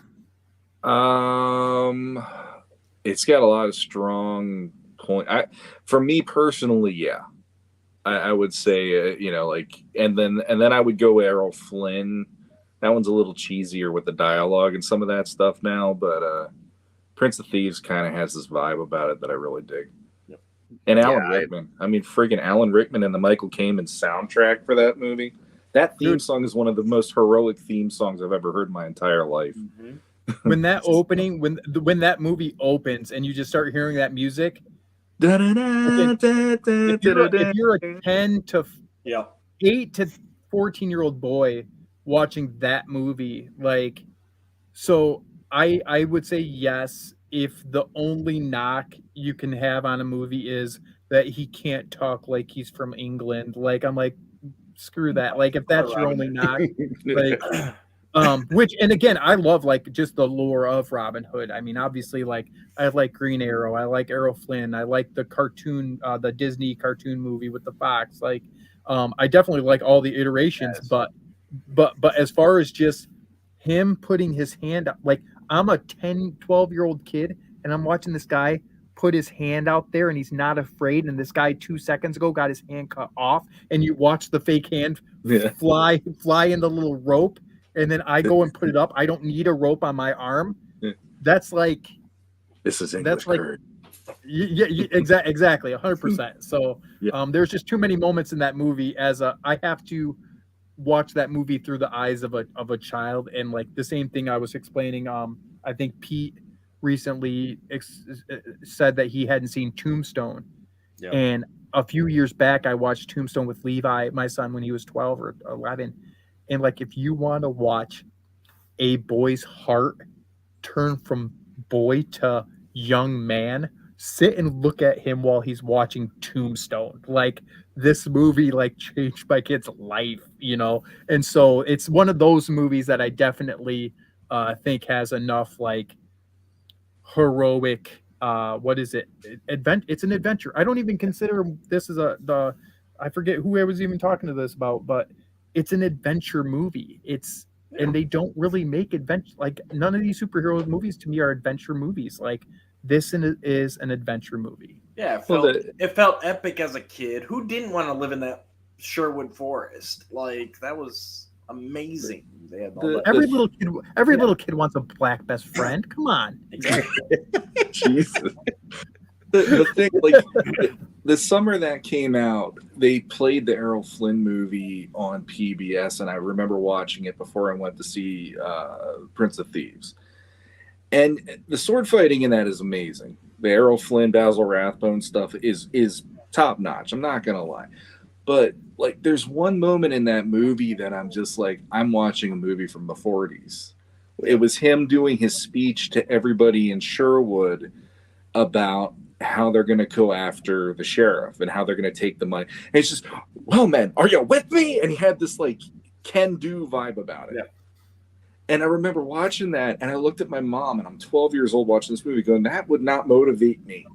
Like that, there was nothing about this speech, and I don't remember the entire speech, but it was enough to just go, all right, you're doing this because you gotta. And then when you see the Kevin Costner version, and you have all the people who just got their children beaten up because they got the raid on their village, and the guy's like, look at what my son, look at what they did to my son, and there's all these people coming in asking for help, and they did nothing wrong other than they couldn't pay taxes or whatever. And I love that, he gets this chance to talk about that. And every time somebody says, but what about, they have weapons. Well, what weapons do we not have that we can't get from the forest? Well, they have armor.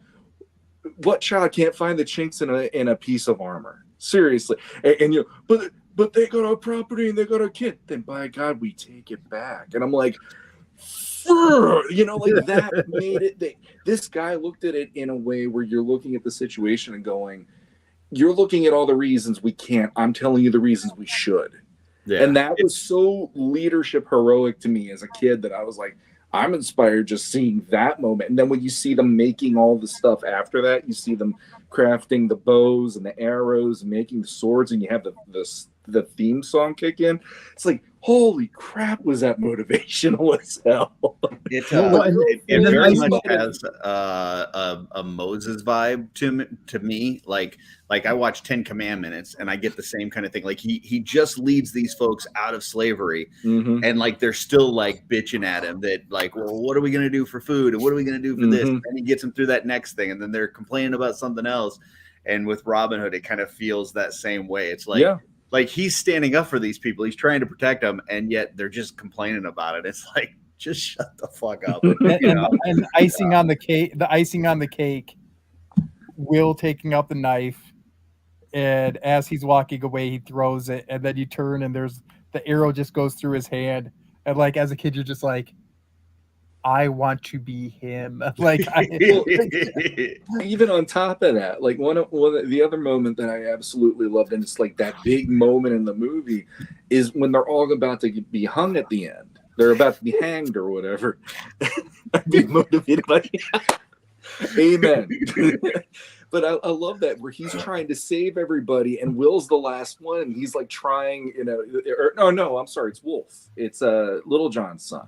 He's trying to save him because he's one of the first ones that they hit the barrel from under. So he's there struggling, and Rob is trying to shoot and get him, and they got like people coming after. He keeps having to jump to another location, take another shot. It's like, how freaking great was that moment? And then you get that final, like, he shoots the flaming arrow to save Will Scarlet and stuff. I'm like, this is iconic as hell. Like, it's some of those shots too for that time period, like when they zoom in on the arrow, like flying through the air and stuff, like it was pretty cool camera work for that era of time. So. Yeah, and also, fuck me, he cleared it. Yeah, and I don't think a lot of people thought, or not that they thought, like just because of how that line was delivered, I don't think people knew that they dropped an F-bomb in this movie. Like they just. Like they just thought it was some sort of like old English like term, but it's like just came off. Yeah, it's okay if you're British. It's like you can get away with saying the C word if you're British. Like it's just just how they greet people. So, all right. So back to Legion's Con. So Matt, obviously you've got a table. You had a big Kickstarter this past year. I'm sure you're going to have something with that. Tell us what people can expect to see when they get to your table. So,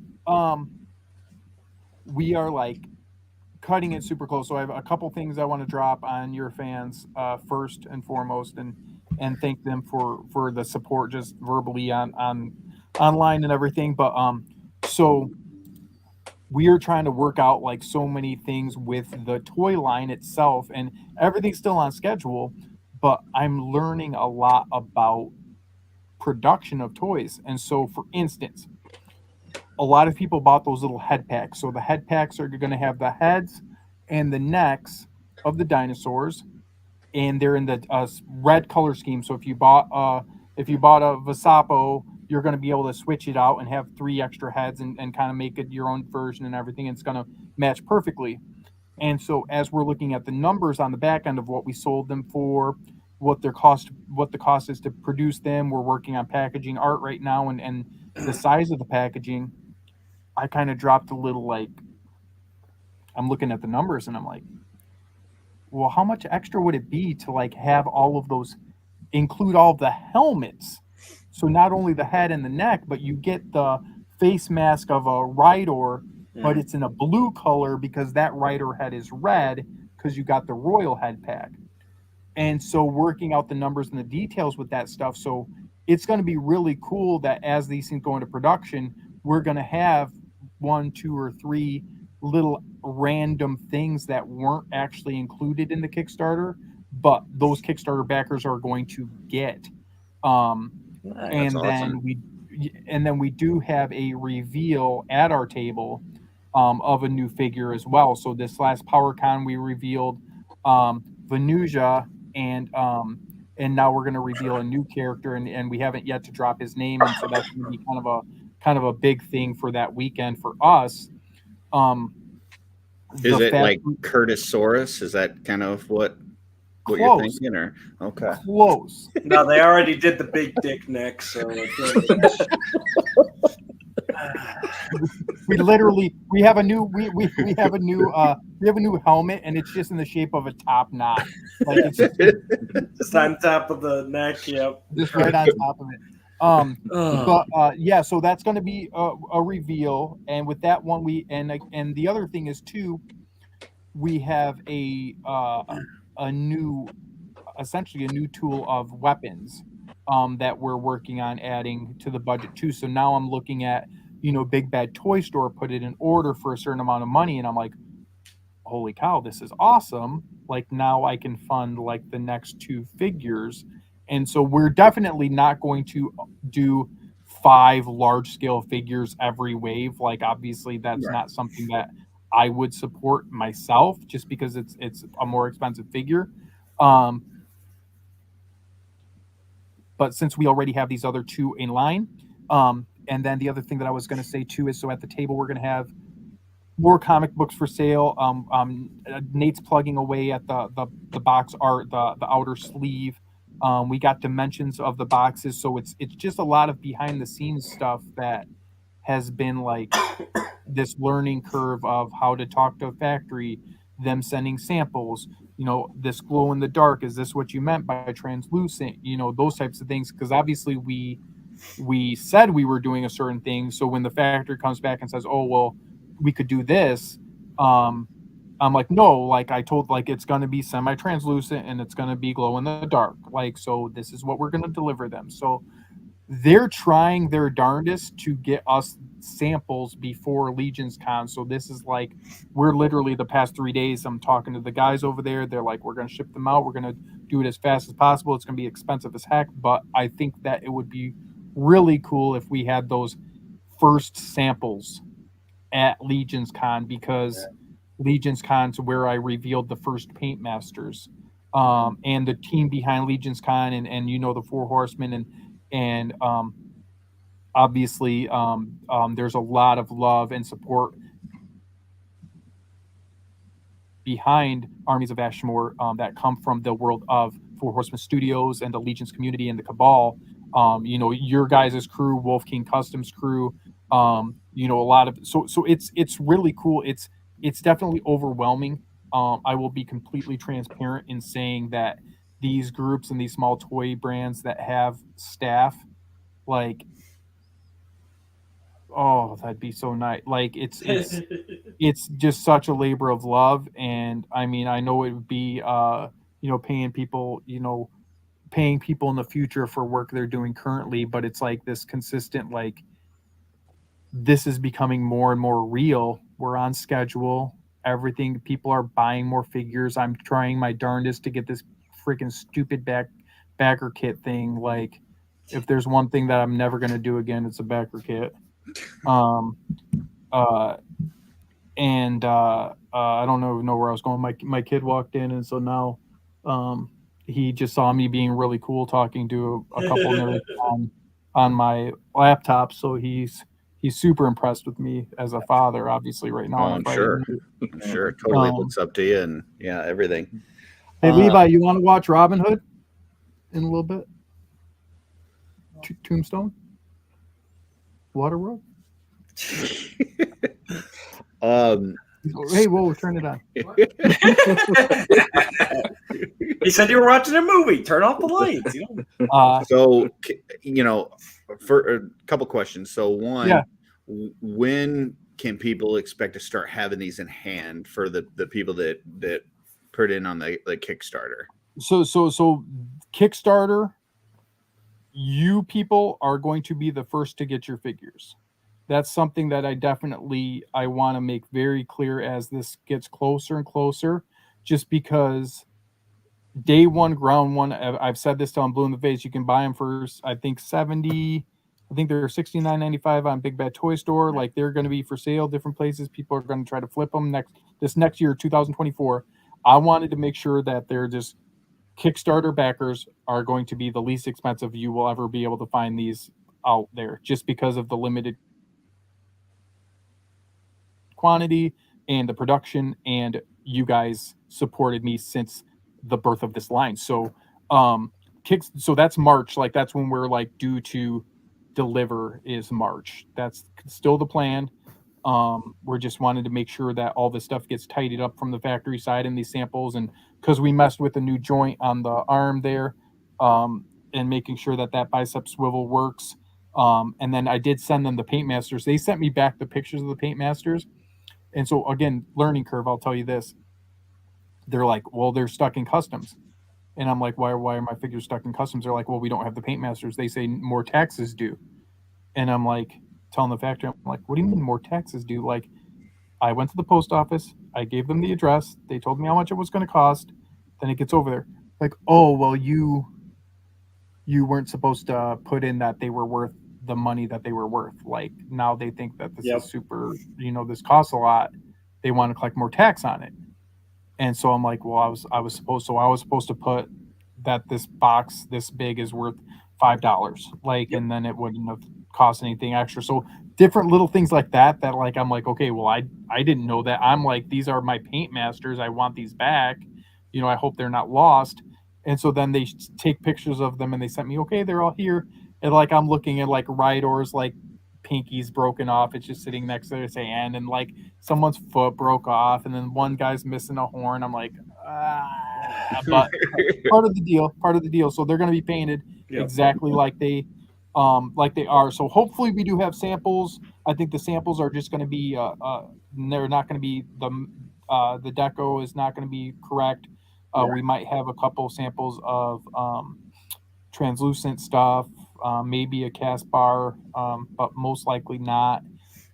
It's again, I'm living in a fantasy. Super thankful for it. But I definitely want to make sure that the Kickstarter people all get their stuff, and then I'm gonna mail out those. I think the next one's right after Kickstarter or within that time period is going to be sending Big Bad Toy Store, because they have a pre-order. You know, people can technically buy them on there now. So that's going to be the next wave that goes out. And I think that those might actually come directly from the factory to Big Bad Toy Store. So if you're expecting shipping sometime in March, can we expect that you're going to be selling anything new before those come out, or are you waiting till the first wave ships before you solicit new sales for other figures? You know, and second follow-up question to that too. Would it be through Kickstarter again, or are you going to have some other method in future waves? You know, Curtis, you asked great questions. Just great questions. I would love to be able to do it like on a web. Like I'm not this guy. I'm not build a website and take this money and tax it and everything and mail this out. And it's tough. I mean, we've seen even guys like the Four Horsemen site has had issues, you know, just with right. And so I even people have their strengths, and building websites and being a businessman is not one of mine.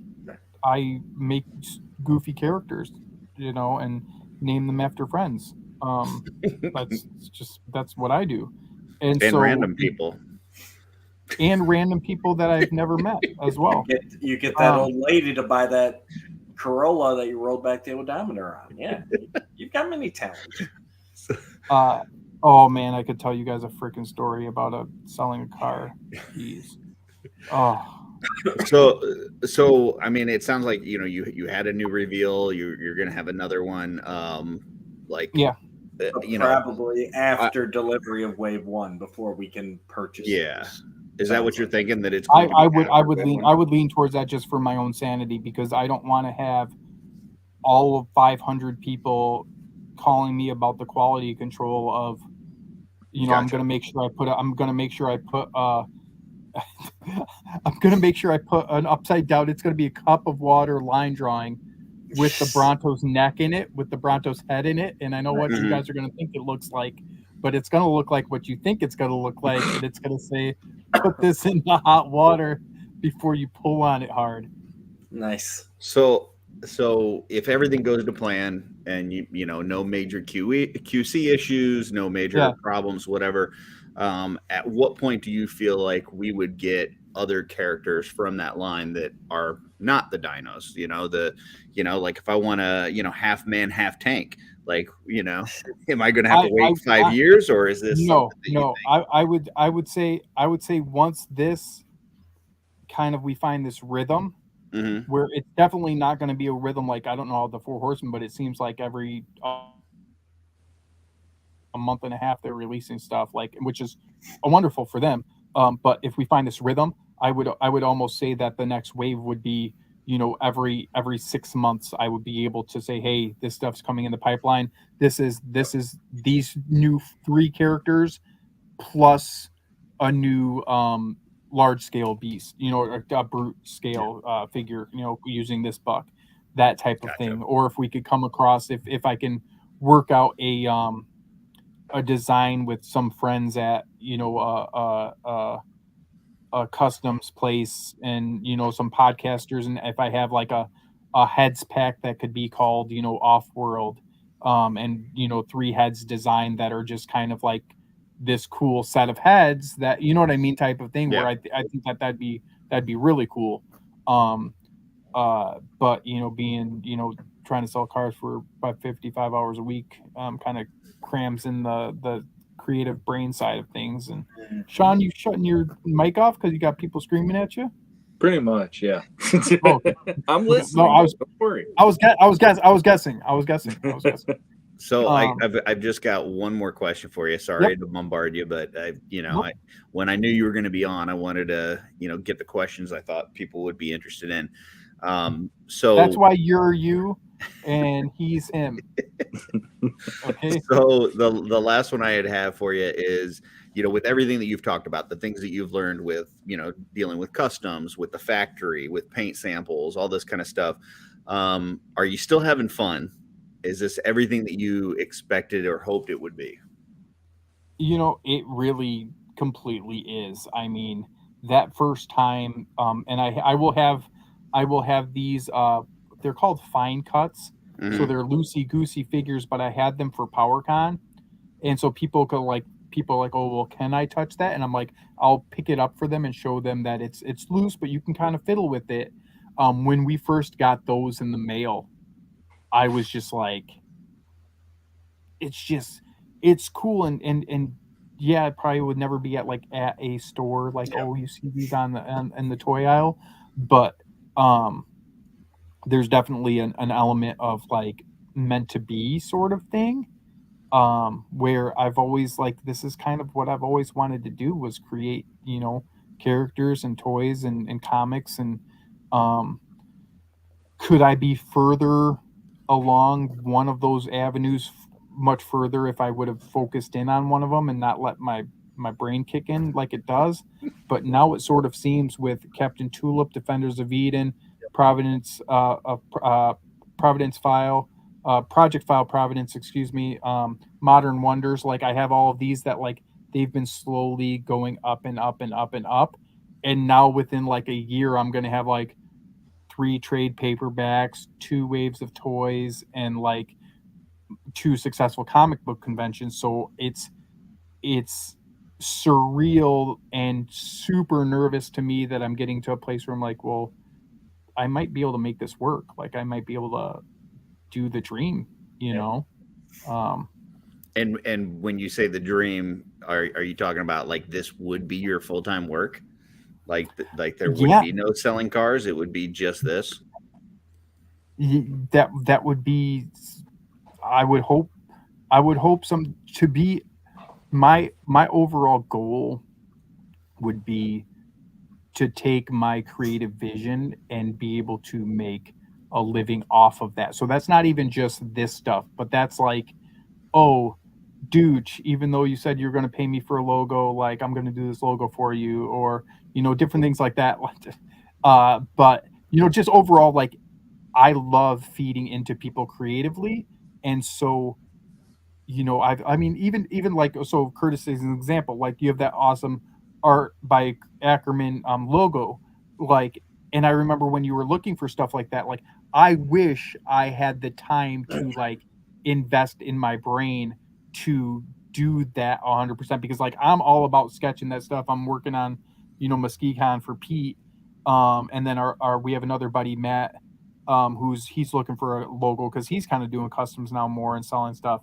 And so I fiddle with that stuff, but I feel bad because I can't commit 100% of what I want to help these people out. And and that's why with that OffWorld OW and sending douchebag sketches and things like that. And I'm I just love feeding into the creativity and you guys going around with this.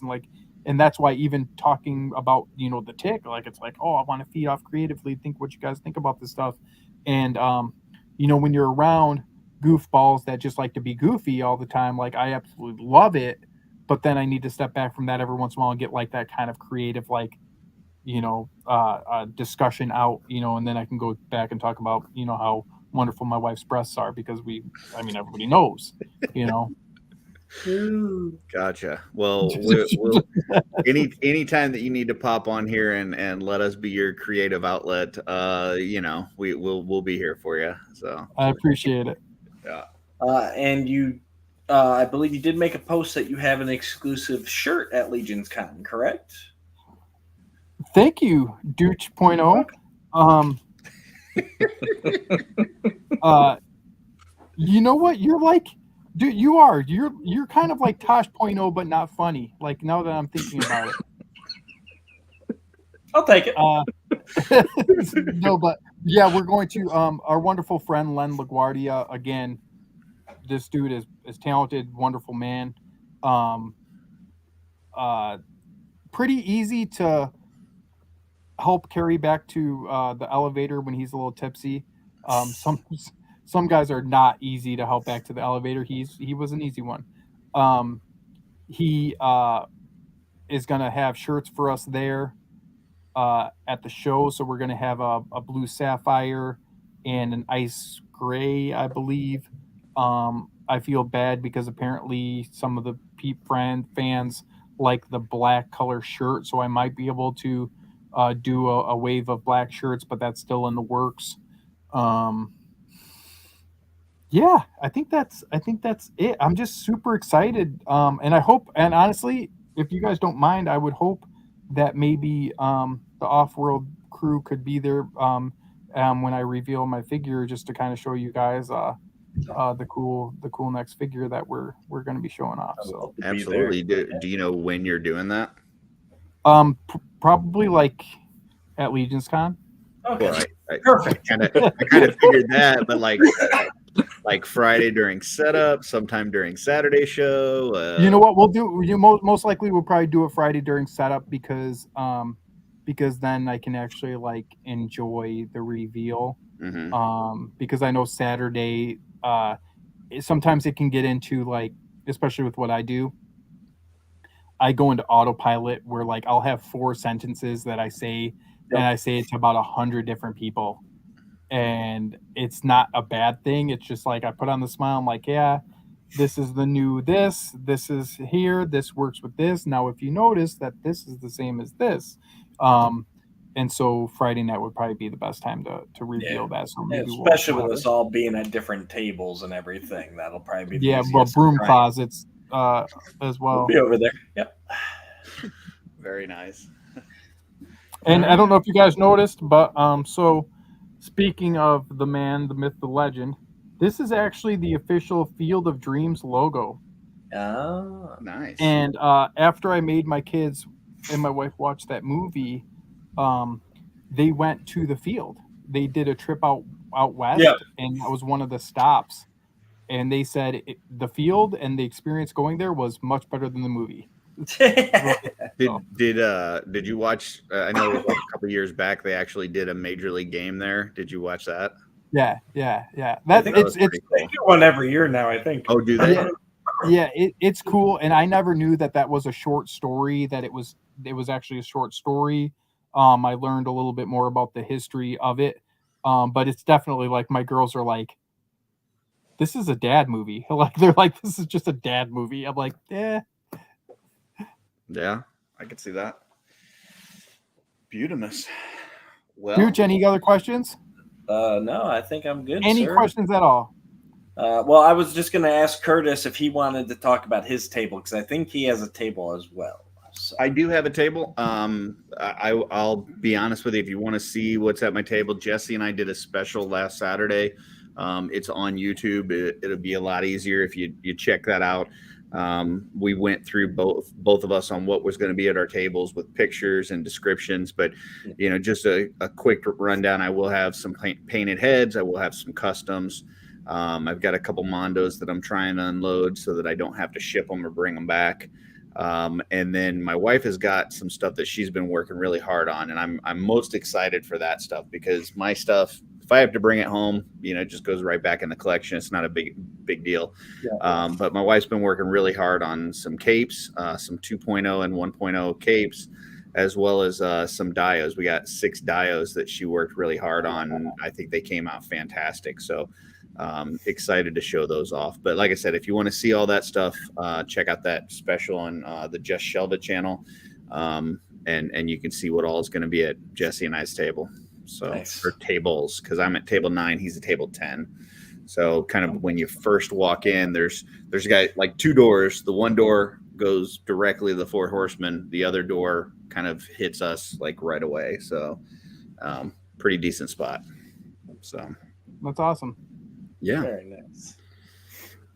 It's so cool seeing the creativity at those tables, man. I know Dooch wasn't there last year, but walking around and seeing all of your guys' work, and it's like the only way I could describe it was that like this creative vibe that like this toy community specifically has, like I've never experienced anything like this. Like, and I'm not saying everyone's gonna love Legion's Con and it's the best con ever and like whatever. Like I don't talk like that.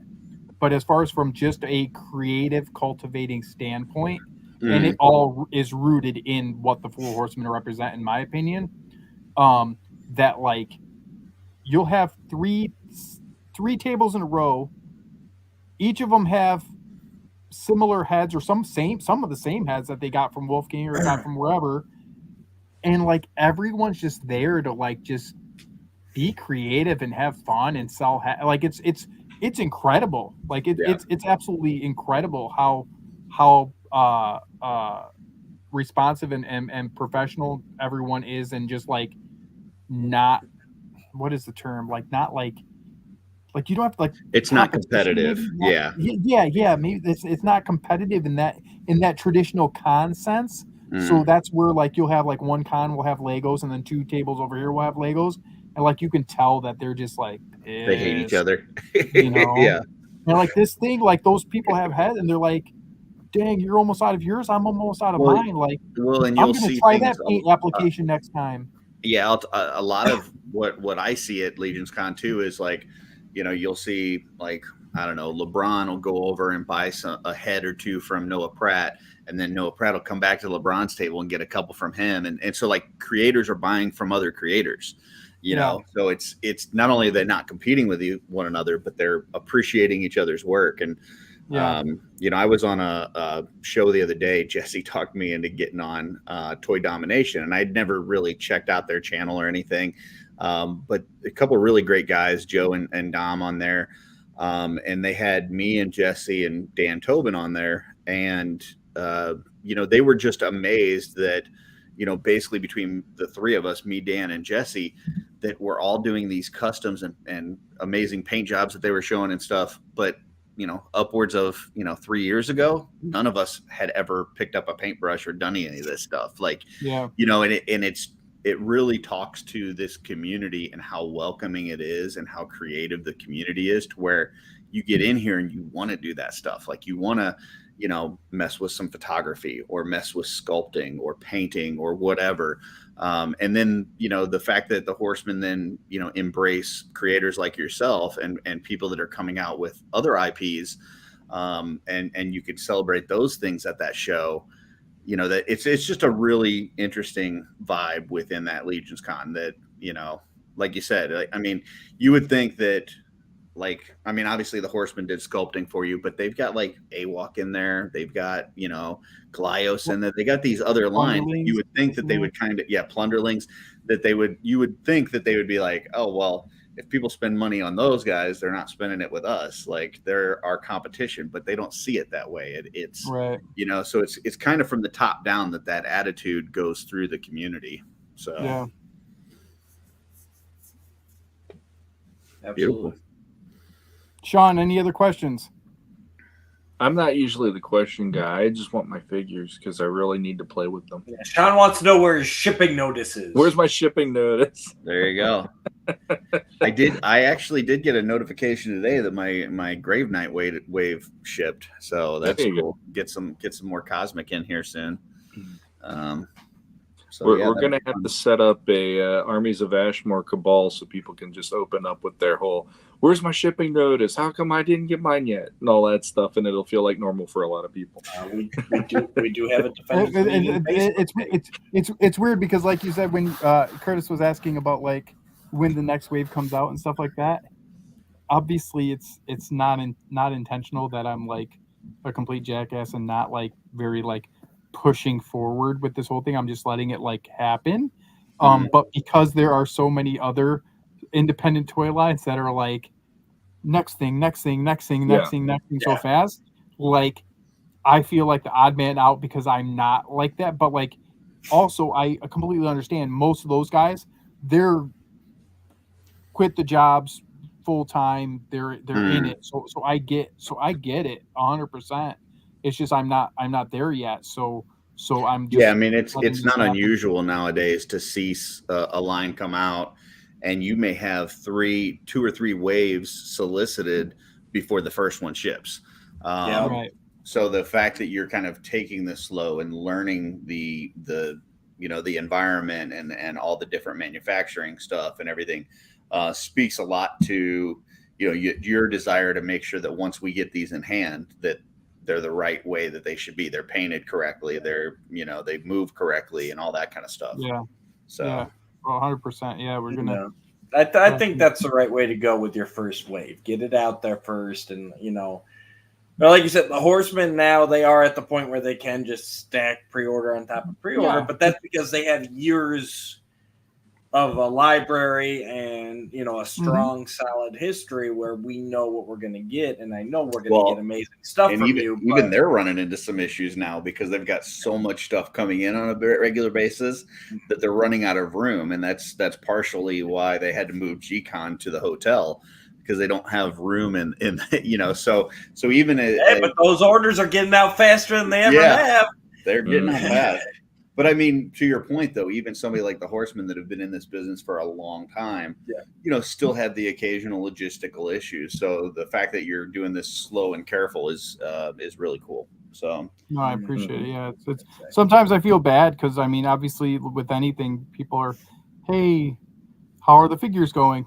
Like I promise, as soon as like there's something specifically that is worth sharing, outside of just them saying to me, this weapons pack has 11 pieces, you said it was only 8, and I'm like, there's 8 weapons, and like she's like, no, there's 11, and she shows me the picture. I'm like, 3 handles to the 2 shields were the 3 extra pieces, and I'm like, those 3 handles go on those shields, so there's 8 weapons, 11 pieces, and she's like, okay, thank you. Like, if you want me to share that on a weekly basis, but like that's what most of it really is at this time. Nice. Well, I know as soon as I get mine in, they're going right into my Cosmic collection, and the Armies of Ashmore are going to be basically just a group within that Cosmerian, the Cosmic Legions. So it'd be like awesome if you crash landed on their planet, that they're fitting right into that world. So that's perfect. Yeah. I think mine are going to go right in my battle scene between Grayskull and Snake Mountain, right with the Masters. So nice. Okay. Yeah, that's my plan. Yep. And I've got my Cosmic Enforcers from Motu mixed in with the Cosmic Legions, and I got my Silverhawks mixed in, so it'll be all space stuff. Whatever that operative is, 83 or whatever that figure is, I'm letting you know, I haven't even opened mine yet. I already know it's taking number 1 to the Moss, or to my Moss Man and my Goat guy. I can't think of the dude's name, but my favorite Legion. Like, there's something so creatively stimulating about creatively stimulating about that freaking Manny Faces figure, and that's what it's fabulous. I think it reeks of old, it reeks of new, it reeks of past, it reeks of future. Like, it's just so cool. The thing that's so genius about what the Horsemen do is, like, they put out that Sentry figure, right? And like, I got the test shot for it. So I had like the first version of it that anybody had in hand. I had the test shot. Then I got the Sentry. I ordered like whatever it was, 20 or 30 of the Sentry, had a whole bunch of those in hand. And I've seen this body a million times. Yeah.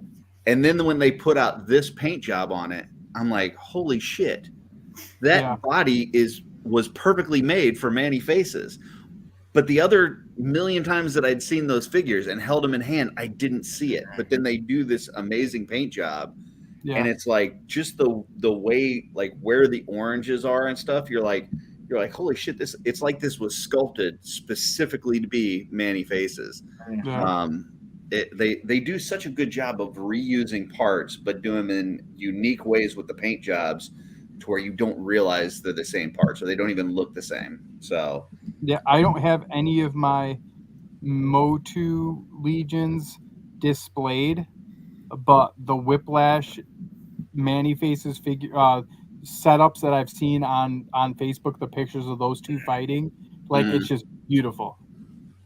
Yeah, it's awesome. So, and I'm excited to get the new Walter figure, the cosmic one. I don't really care about the skeleton thing, but the cosmic one with the orange and black scheme. Oh yeah, man, orange, black, red. Oh, that's just a good color scheme. I love it. So beautiful. Well, Dooch, are we ready to do a lightning round, or do we have anything else to cover before that? I think Sean, I wanna sketch. I'm calling dibs on sketch by Sean on a card. there we go. Okay. You just let me know the price, buddy. I When we're went to there, the bank. Trust me. after a couple drinks, just let me know. Okay.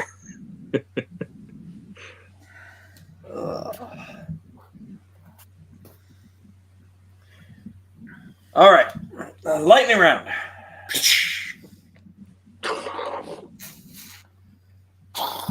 We need like a graphic that we can put on the screen for lightning round. We'll get there next year. Yeah. Some thunder sounds. What are you, the god of hammers? So we're gonna go Rodriguez, Curtis, Sean, back to me. So Okay. socks with sandals, yay or nay? Nay. Absolutely not. Nay. Absolutely nay. Terrible. I thought Ackerman. What is it? Is this dumb questions round? It can be, yes. Check out those bad boys right there, though.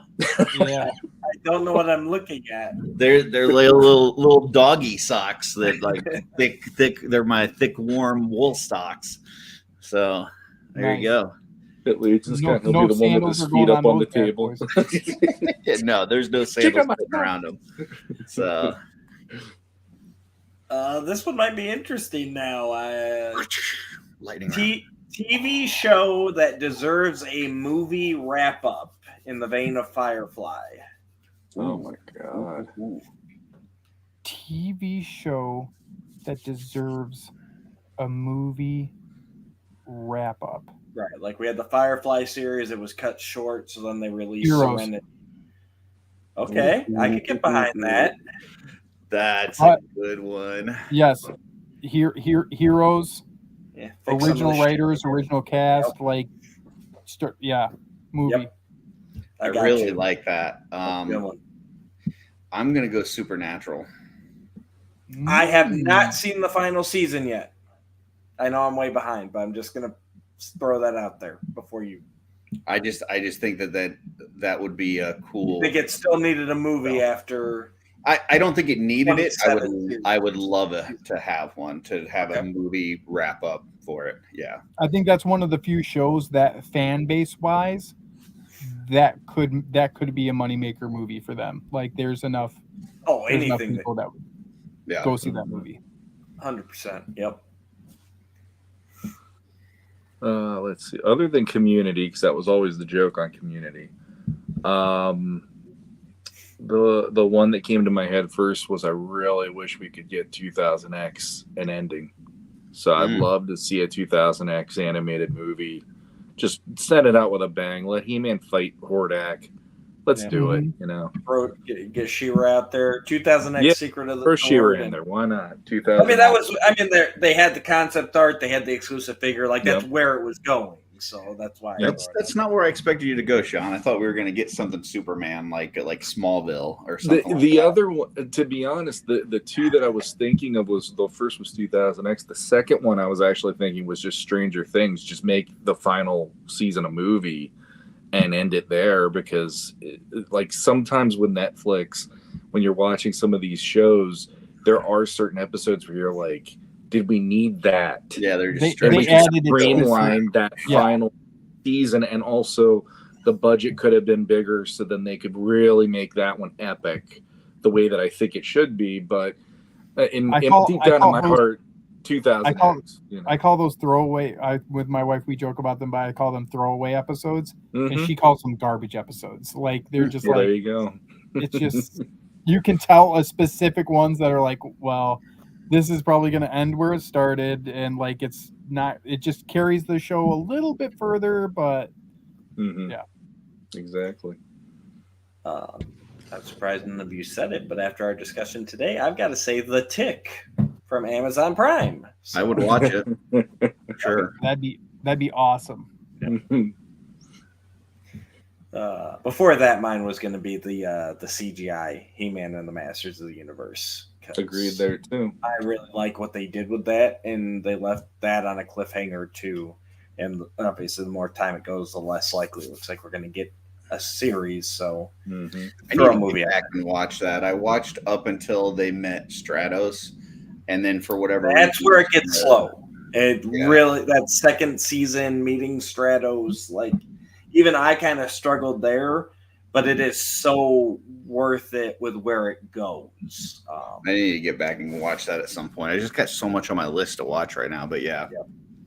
It is a unique take. Like it's so different that you don't like. I don't know. For me, like when you try to make it like He-Man, but then you mess shit up, then it pisses me off. Yeah. But they went in such a crazy direction that it's like, okay, go crazy. Like I want, I'm enjoying it. So. But then at the same time, they have all these throwbacks where like, okay, it wasn't He-Man, but Adams from the jungle and the tribe.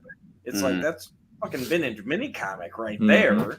Yeah. So it's kind of that mix where I'm like, okay, I can get behind this because you've shown that you've done your research. Right. You're incorporating a lot of key elements, but then you're kind of twisting them in a new way. Your Operative 83 right there.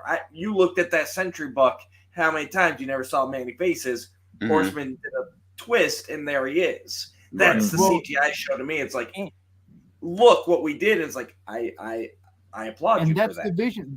That's the vision. That's the creative vision that you can really see where it works and when it works, when it's like it has its own heartbeat. And again, it's not the argument, oh, that's not my He-Man, and oh, that's not that. Like, if you just watch that as a show, like, I find it hard pressed for somebody to give me a logical reason why it's not a good show. Like, it's enjoyable creatively for what it is. And Manny Faces, like you just said, looking at their version of Manny Faces, I'm like, how could you? The fact that they had another creative version of Manny Faces visually, but it be really cool and interesting, in my opinion, as far as just the way the mechanism worked. Yeah, I thought that was brilliant. Exactly. Nope, completely agree. Last one here. Lightning round. Lightning round. What is a movie you would like to see them remake with a gender swap? Oh, holy shit! Did you just? Don't tell Steve you said that. I did. What would you like to see? I mean, obviously it's a trend, right? We take the classic movie and we flip the sexes around, but you know what? Actually, I'm gonna just go all in. Do a Waterworld and have her be, instead of the Mariner, have her be a half mermaid type of character. And yeah, bring it back full circle and do Waterworld. Scarlett Johansson flipping out of the water and flipping her hair back? Sean? Yeah.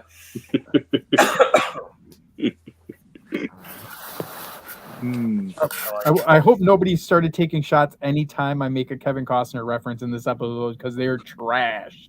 Yeah, that's why we haven't heard from everybody, Joe, from a while. Everyone else is in the hospital with alcohol poisoning. Joe did throw out Constantine for the wrap up, and he threw out King Kong for the gender swap. So,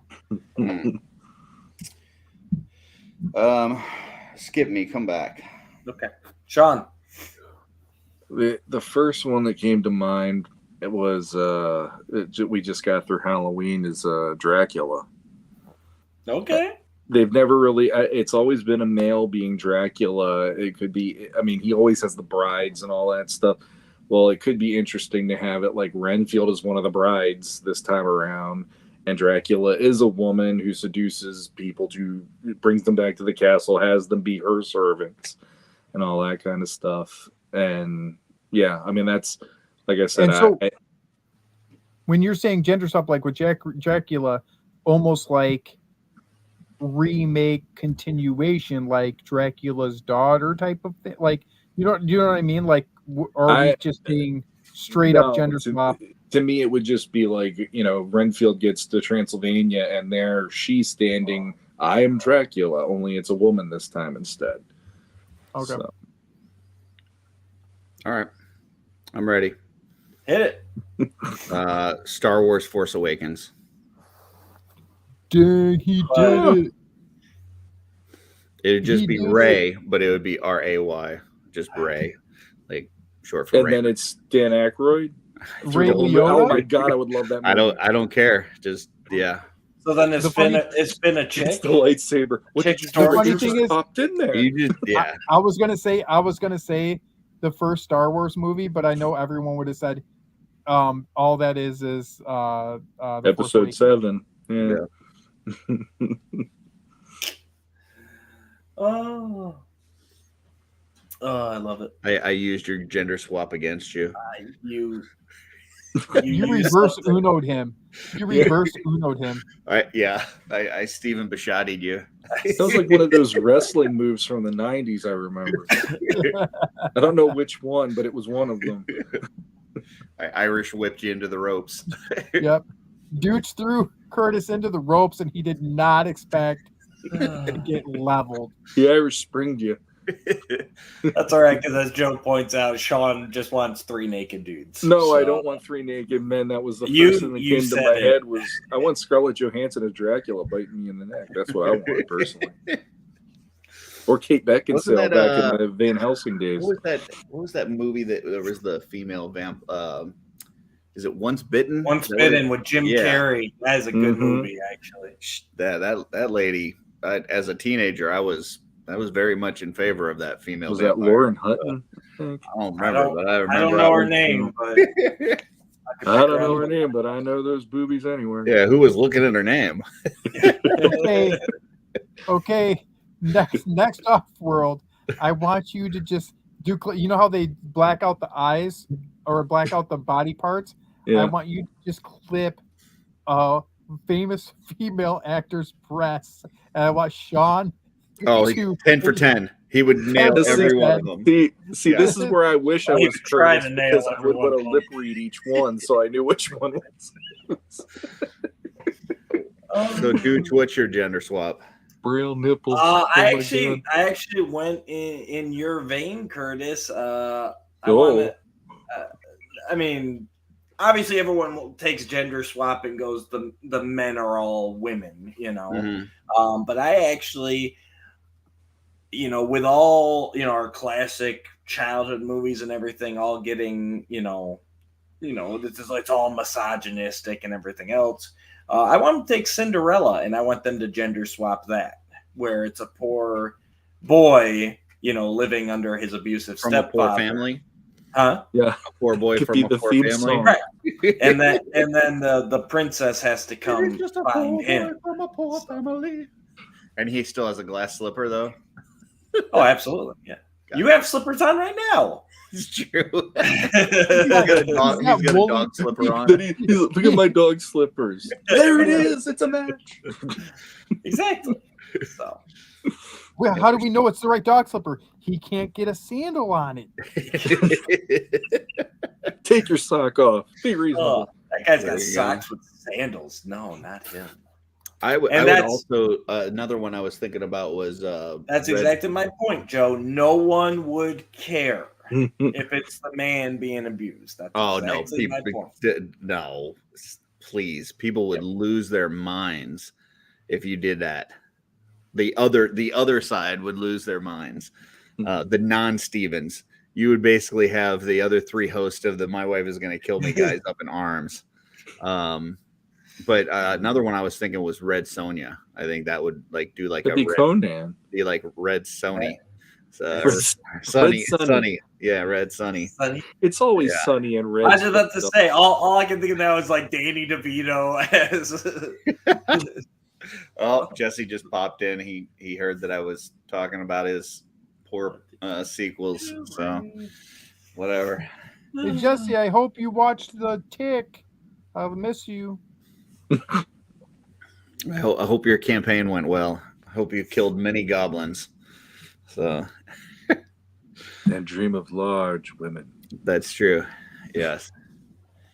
I love it. Great movie. That was another Red one. Sonja would be- I think that was another one that Pete said that he hadn't seen was Princess Bride. I was like, how? No, Pete's seen Princess Bride. Pete loves Princess Bride. Oh, That's his no, favorite you're movie. right. Who was it? Somebody on there said they hadn't seen it. Yeah, Princess Bride might be one of his top 5 all time. I That's believe. right. There was another one. What else? He had not seen Galaxy Quest, I think. Oh, That's surprising. Which that's an amazing movie.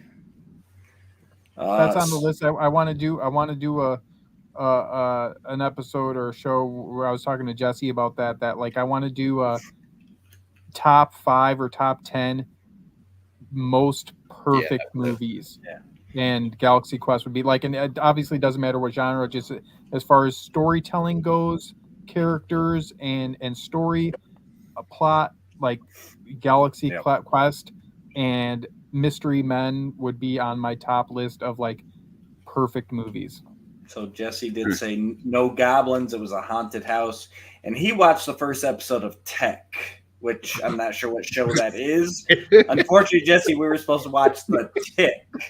So whatever Tech is, I don't know. He's just watching some IT guy walk up to people's computers and be like, "Move, fix it."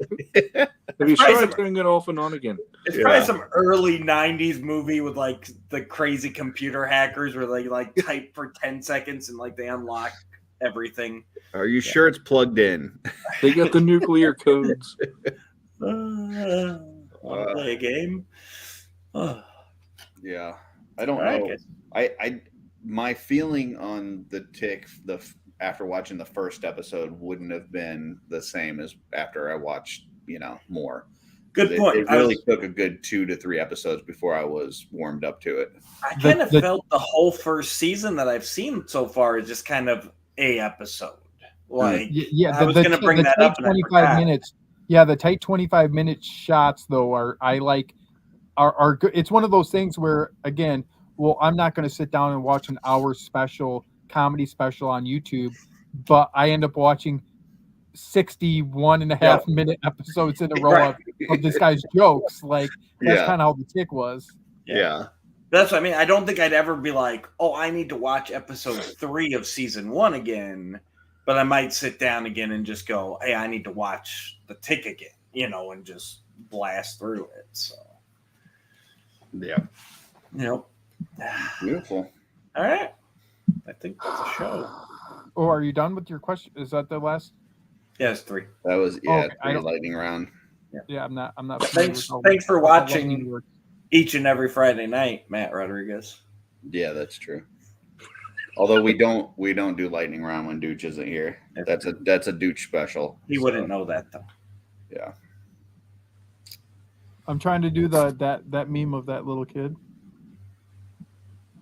And don't forget, we have got a Have You Ever coming up at Legion's Con Sunday night.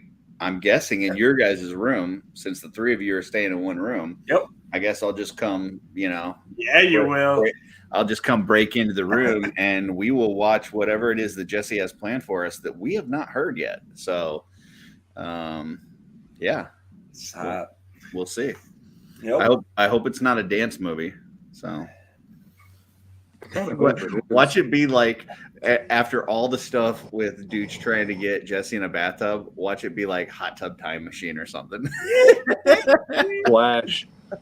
Yeah. The full Monty. Yeah. There's no anti-fat bastard cream. Magic Mike. Yeah. I love it. Good stuff. Good stuff. All Well, right. thanks for having me. I apologize that I didn't know it was an interview. I was told just to come on here. No, we like when you come, so it's always an enjoyable time for all involved.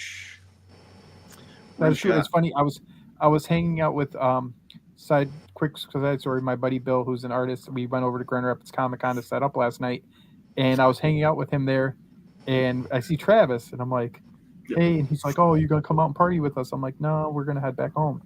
And he goes, okay. And so he like texts me later. He's like, where are you? We're over at Hopcat, and I'm at home, and I'm just like, oh, I'm having sex. And he goes, pictures or it didn't happen. Yeah. And I typed back, I'm like, I don't think Bill wants me to take pictures. he was like, all of a sudden he's like, whoa, wait a minute. Jesse's asking, are you wrapping up? It depends. Are you on your way? Because we'll stretch this shit out. We'll make it like one of the filler episodes of a series. It'll be like the sleeve of a wizard. We will loosen it and stretch it out. Yeah. They said okay about 12 times. Anything else you guys are watching before we wrap up? Oh, yeah. All right. I got a piss. I got one. So my wife and I started watching The Fall of the House of Usher. Oh, I've got that on my list to watch. Are you enjoying it? Yeah. It's what is that on? It's on Netflix. And it's by Mike Flanagan. He did the Haunting of Hill House, the Haunting of Bly House, Midnight Mass. So if you like any of those, this is definitely worth a watch. We've only gotten through the first 3 episodes. I think it's an 8 episode series. And ironically, the second episode is actually called The Mask of the Red Death.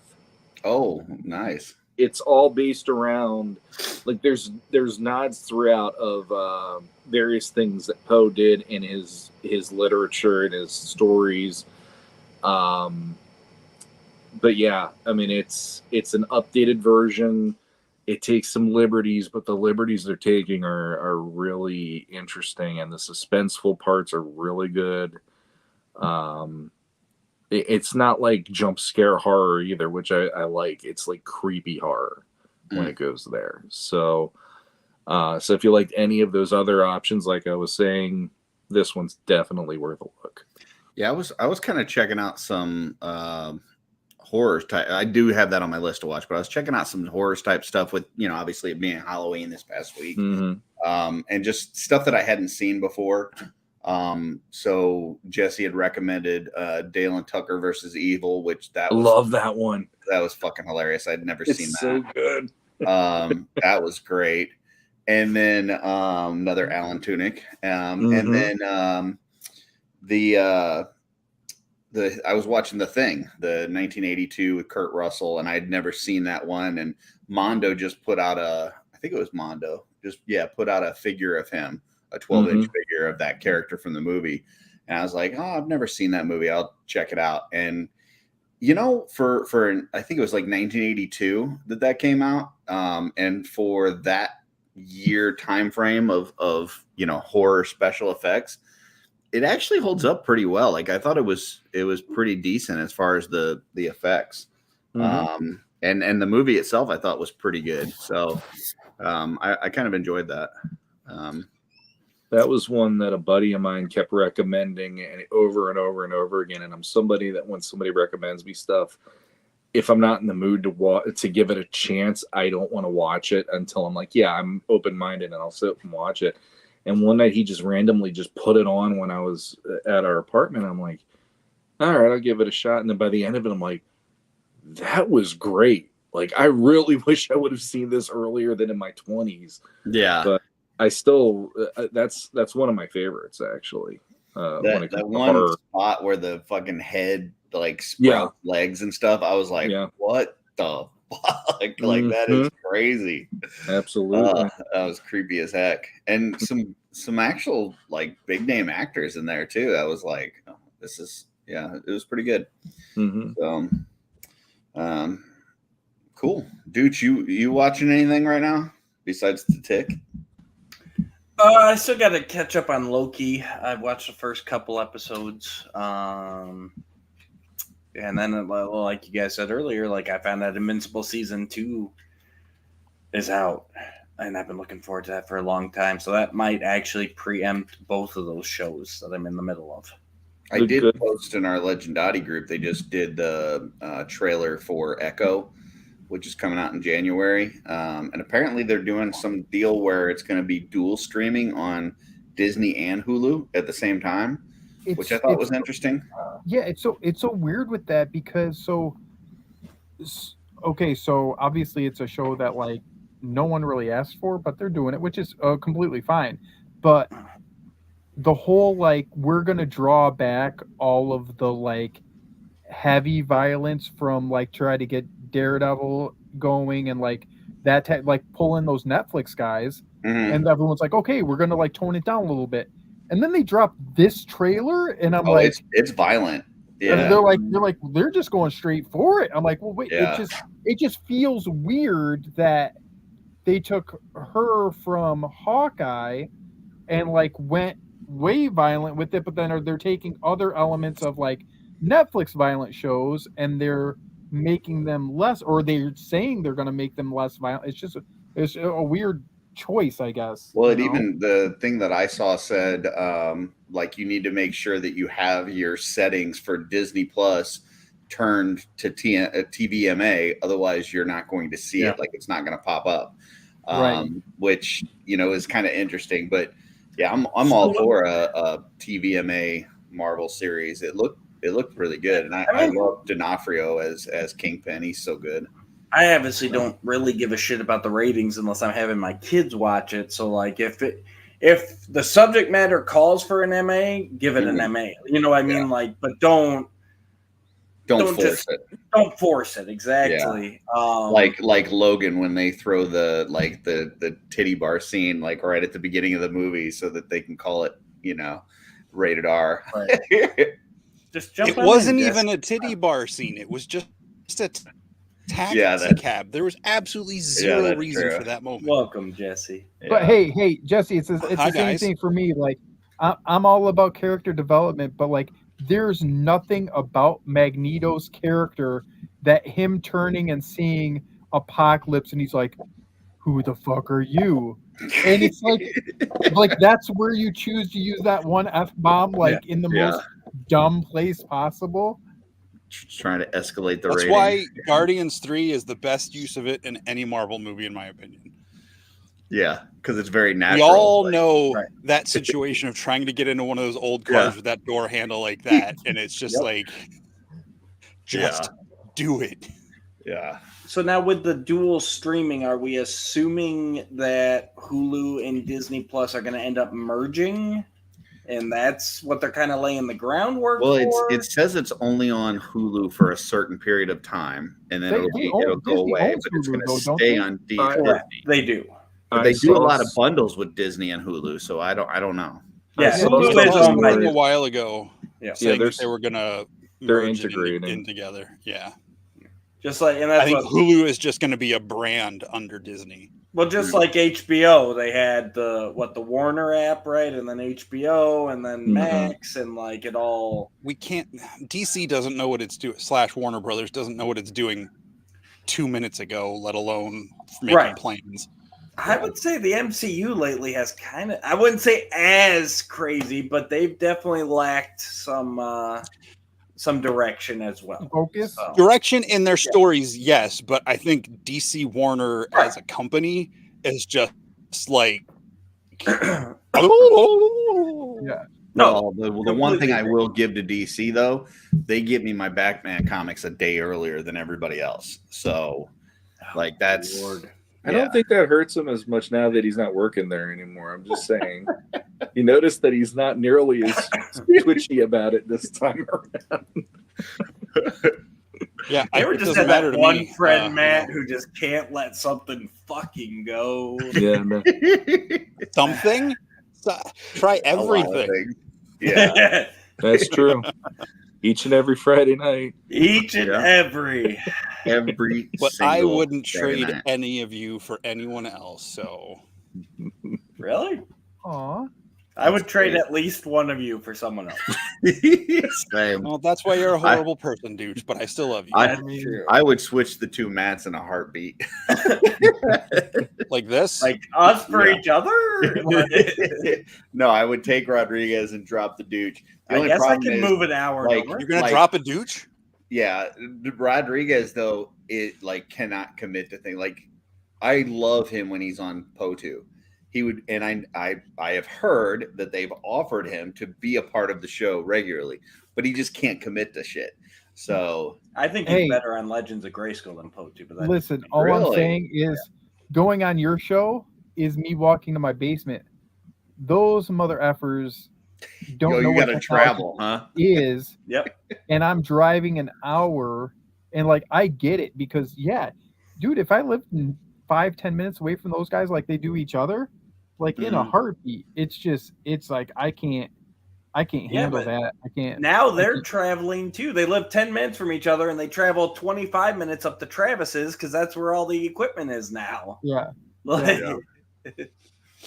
Well, you still have the honor of being on the best 2-part episode they ever did. So there you go.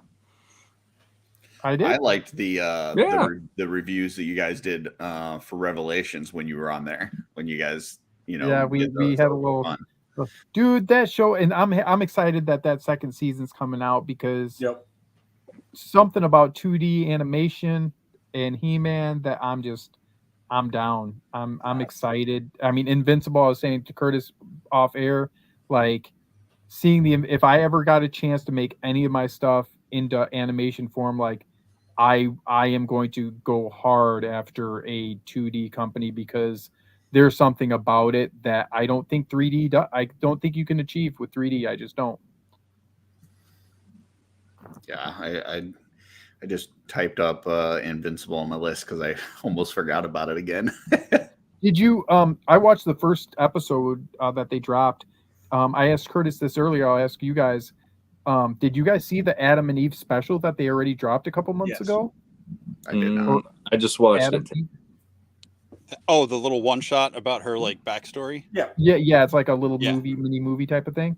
Yeah. I'm like that's a month ago. That's cool. Like, why isn't Amazon? I want to get in the room. I want to be a fly on the wall in the room at Amazon, Netflix, and Hulu, where they're deciding which shows they should re-up for a next season and which shows they're like, we're choosing not to. Like, I just want to, because if there's legit reasons why CGI He-Man didn't get more or the Tick didn't get more, like, I want to know what was said because I feel like sometimes it's complete bull crap. Like, there's literally no reason other than, we're going to pull the plug here. We're going to green light this over here because that person argued better than that person or whatever.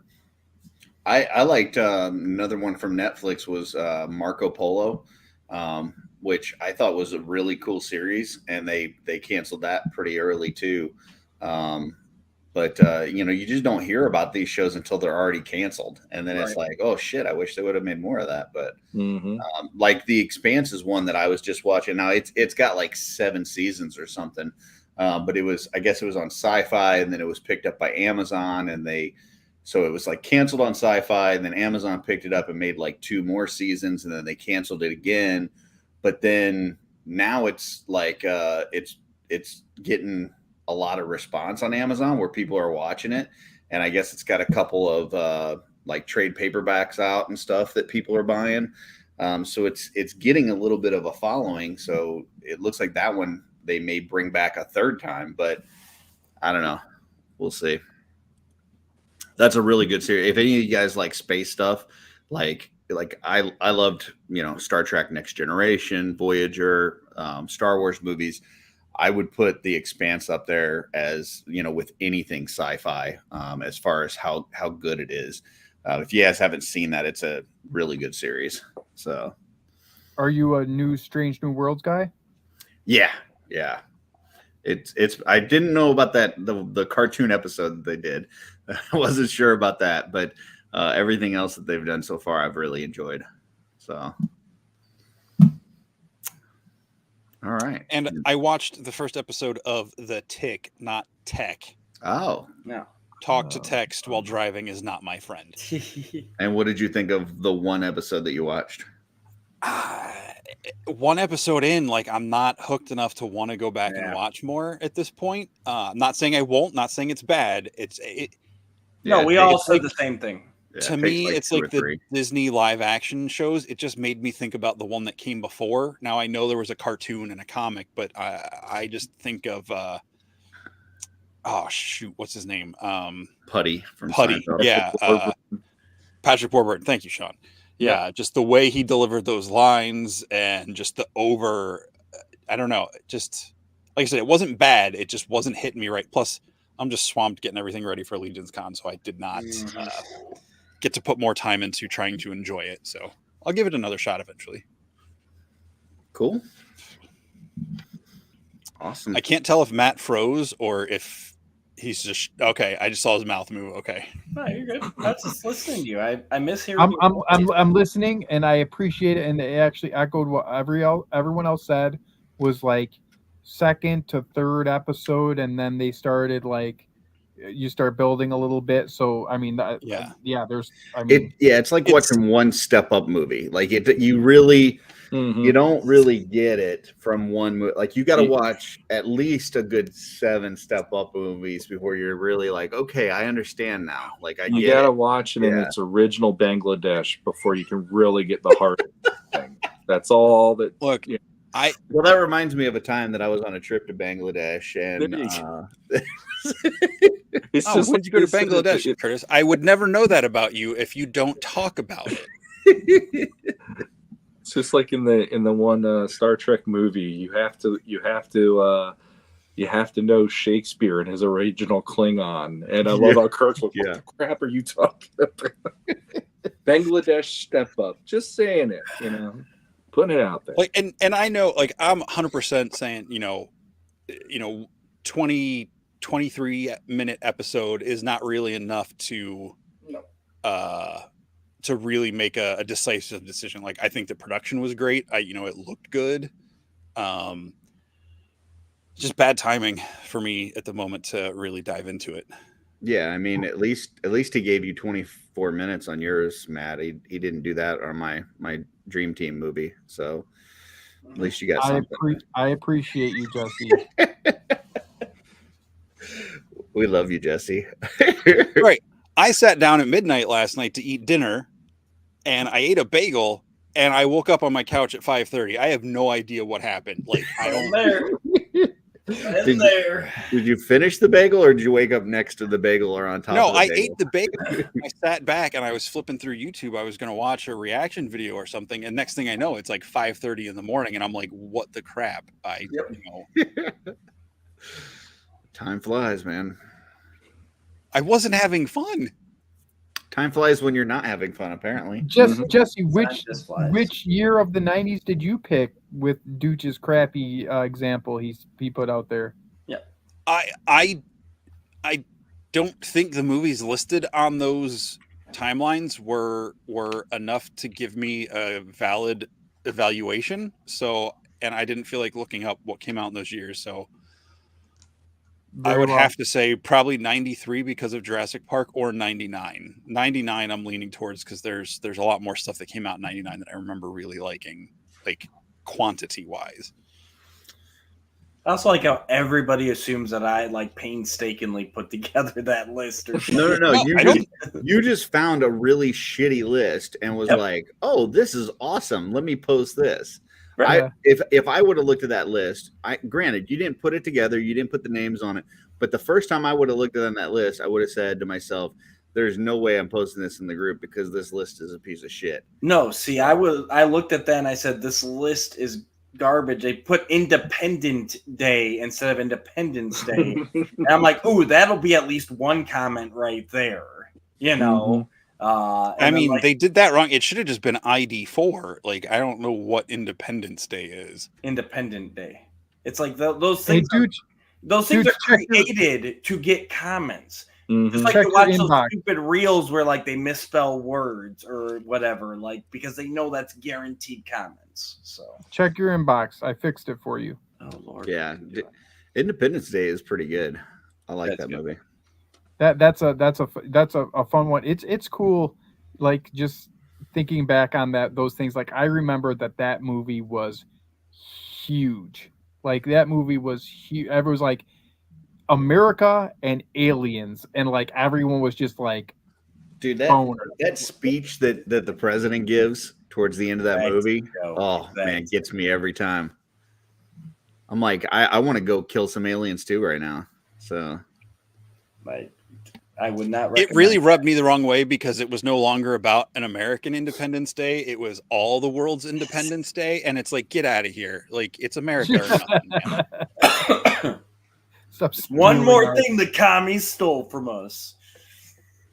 What is it, Randy? Was it Randy Quaid? You get the crazy conspiracy The guy. crop duster. Yeah. He's like, hello, boys, I'm back. Yeah. He like flies right up. Yeah. Up yours. I love I that think- movie. The thing that kills me about it, and it's something that didn't quite click at the time, just because it was a movie I wasn't paying that close attention. But the whole, we're gonna upload a virus via a Mac on this alien ship because the like back then you could barely swap from a PC to a Mac, let alone to a foreign. Yeah, you just But- connect to the alien computer and just download a virus. It's pretty simple, man. But do you ever get Jeff Goldblum to do that on a Mac? That's true. But see, that's what made it work. That's the what sauce makes it work. right there. Yeah. You got the Jeff Goldblum sauce right there. Yeah, it's a countdown, and he turns the computer at him. Mhm. You know, Oh shit! with the whole like skull countdown, he's like, Yeah. bye. Well, Yeah, we all half know Jeff expecting to see, Goldblum. He's part alien because of Earth Girls Are Easy. I don't know if you've seen that Mhm. wonderful flick. Oh, he's totally a gray in a human suit. He probably just uploaded a screenshot of him from Jurassic Park with his shirt open, and the aliens just knew they had to give up because they can't compete with that. Simple as that. Right. Or the Between that and Newman and the laugh. Newman And and they Jurassic always Park, laugh themselves to death. He didn't say the magic word. Yeah. Exactly. They've got one of the coolest props in that movie is the whole shaving container with the things inside. I just The barbasol, yeah. Yeah. Well, and I was the age when that came out, that being like a secret way to hide something, and then he like in the movie he like uses it because it really works. Like that's super cool. Like I just remember that being really cool. I remember being so mad at him for wiping that shaving cream on a pie, and I'm like, someone's gonna eat that thinking it's whipped cream. That would ruin my day. I do that like anytime I see in a movie where somebody no like menthol? then they get mad and they like knock stuff off a desk or something. I'm always like, somebody's got to clean that shit up now. like every time, anytime somebody gets mad, just knock shit all over. I'm like, Someone in the somebody's gotta movie pick that or up. like the production. Yeah. Like, no, like In the world. in the movie in that In the world. world, okay. Yeah. In that Bugs- world. Pet peeves of movies when people don't close freaking doors. They just walk in and leave it open. For some reason, like you walk into a house, hello, is anyone here? And it's a perfectly normal looking house. The door's just wide open. Like, if there's a dad in that house, close that door. I'm not paying to air condition or heat the outside. Like, there's. Mhm. Curtis, your pet peeve that, or when you said that, somebody's got to clean that up. It reminded me of just the meme of like low level thug just working a second shift job, trying to take care of his kids. He's about to get his ass kicked by Batman for no freaking reason. He's like, it's not his fault at all. He's just moving stuff off of a truck just so he can pay for his kid to play basketball after school. Well, that's why they always got to really double down to make sure everybody in that scene knows they're like moving drugs. They're like, hey, is that the stuff? Yeah, it's stuff. Cool. All right, we're definitely bad guys. Yeah. I don't know. There was just an ad in the paper. They said $20 an hour cash. I totally want Jesse to be cast as a villain now. That was great. Something doesn't feel right about this. It's like just do your job. Don't pay any attention. Yeah, he's like, seriously, guys, I feel like Batman's gonna beat the shit out of us. It's like the conversation on Clerks where they're talking about Empire and how the independent contractors got killed on the Death Star. I love that movie, but I hate that scene because how many people try to use that as a valid argument on why they shouldn't have destroyed the Death Star. Yeah. No, it's hilarious because of the craziness. And then the other guy's like, you know, he's like an actual contractor, and he's like, oh yeah, you got to know what job you're getting into, and yeah. Oh, he's got a piece of every hospital for sure. Oh yeah. Oh yeah. I just saw, I don't know if it's a comedian or something the other day online where someone was like, you know, what is with Batman? He's always going after the street level thugs. He's not going after like corporate stuff, like the stuff that like is on Bruce Wayne's level. He's just dealing with all the like the poor street people and like the maniacs. He's not doing anything to actually change the world. because all those people are his buddies. Right. Yeah. Exactly. Yeah, all the white collar criminals are his friends. Beautimous. Joe, aliens use windows? Of course. How are they going to see out of their spaceship to fly if they don't have a window on it? That's true. Dude, Jesse's coming in hot tonight. Yeah. I'm tired. I had a stuffed pepper for dinner. There you go. What? You had a Stuffed what? peppers. Stuffed pepper. Hey Jesse, I'd like to say What do you while you're stuff it here with? though, I would like to tell you that the stuff you have been sharing online is wonderful. I can't wait to see this stuff at Legion's Con. So Oh, that okay. I was like, what have I been sharing online? Nudes. your mostly. work. Yeah. I Your hope it's your OnlyFans. work. It's your work, right? It's your work. You're not sharing other people's work. I did share some other people's work on the show with Curtis because they're going to be guys at my table. But Yeah, the he stuff doesn't on my watch our Instagram. channel. Come on. Yeah, Matt doesn't watch anything Yeah, that he we didn't do see that ever. shit. You did miss something earlier tonight, Jesse. You may have to go back and watch it because it's very rare that it happens. But I admitted that I was wrong about something. So Wow, and you're doubling down and repeating it. well, I needed to let you know because specifically it was about something that you liked, which was the Silver Horde Sentry, which I had no interest in, and I was vocal about not really having an interest in.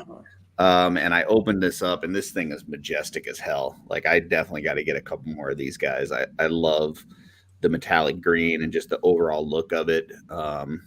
So yeah, I was completely in the wrong, and I've even been in the camp of, hey, you know, don't even give me these older figures, give me new stuff. But this thing is just, it's fabulous. So You There you pop go. one of those fawn heads you painted on it. yeah, that would work.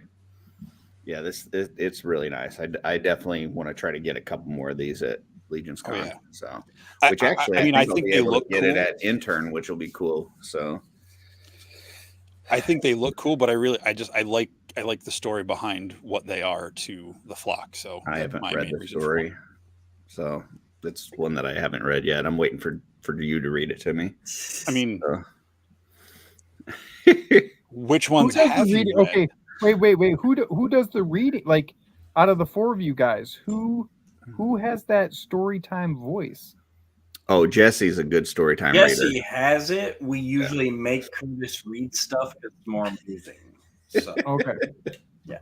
Yeah, Jesse's a good story time reader. He reads if you're part of on his Patreon, he reads parts of his book, which is really cool. And then on Thursday nights, he occasionally will read to us on the Mythic Minute in the Cabal. I think I scared Jeremy off because he read his whole post when he said he was going to read it on his show this week. I was like, he doesn't know how long this is going to take to read. Yeah. That poor guy, you could hear his voice like draining out of him by the end of it. It took a lot longer than he thought, that's for sure. So well, I don't know what I don't know what he's reading lately, but he's doing the twist it. Jesse hasn't been on Facebook today. Yeah. He did the video about the new gray, how it's stuck and stuff, and in the video he's talking about how you got to twist the shaft, and he's doing like this, and he's very Is it like pop it? No, it's it'll pop. Yeah, just keep twisting. Yeah, he's talking about how it'll break if you don't like heat it up and stuff, but he specifically says like twisting the shaft and does this motion. And everybody is like losing their minds. Yeah. So, somebody clipped just that part. Yeah, somebody just clipped that part, and it was pretty out of context. This does if that's doing what I think you guys are trying to suggest. It's suggesting like I'm sorry for the people in your lives that do that to you. I enjoy it. Yeah, I don't know. That looks very aggressive, and I like a firm hand.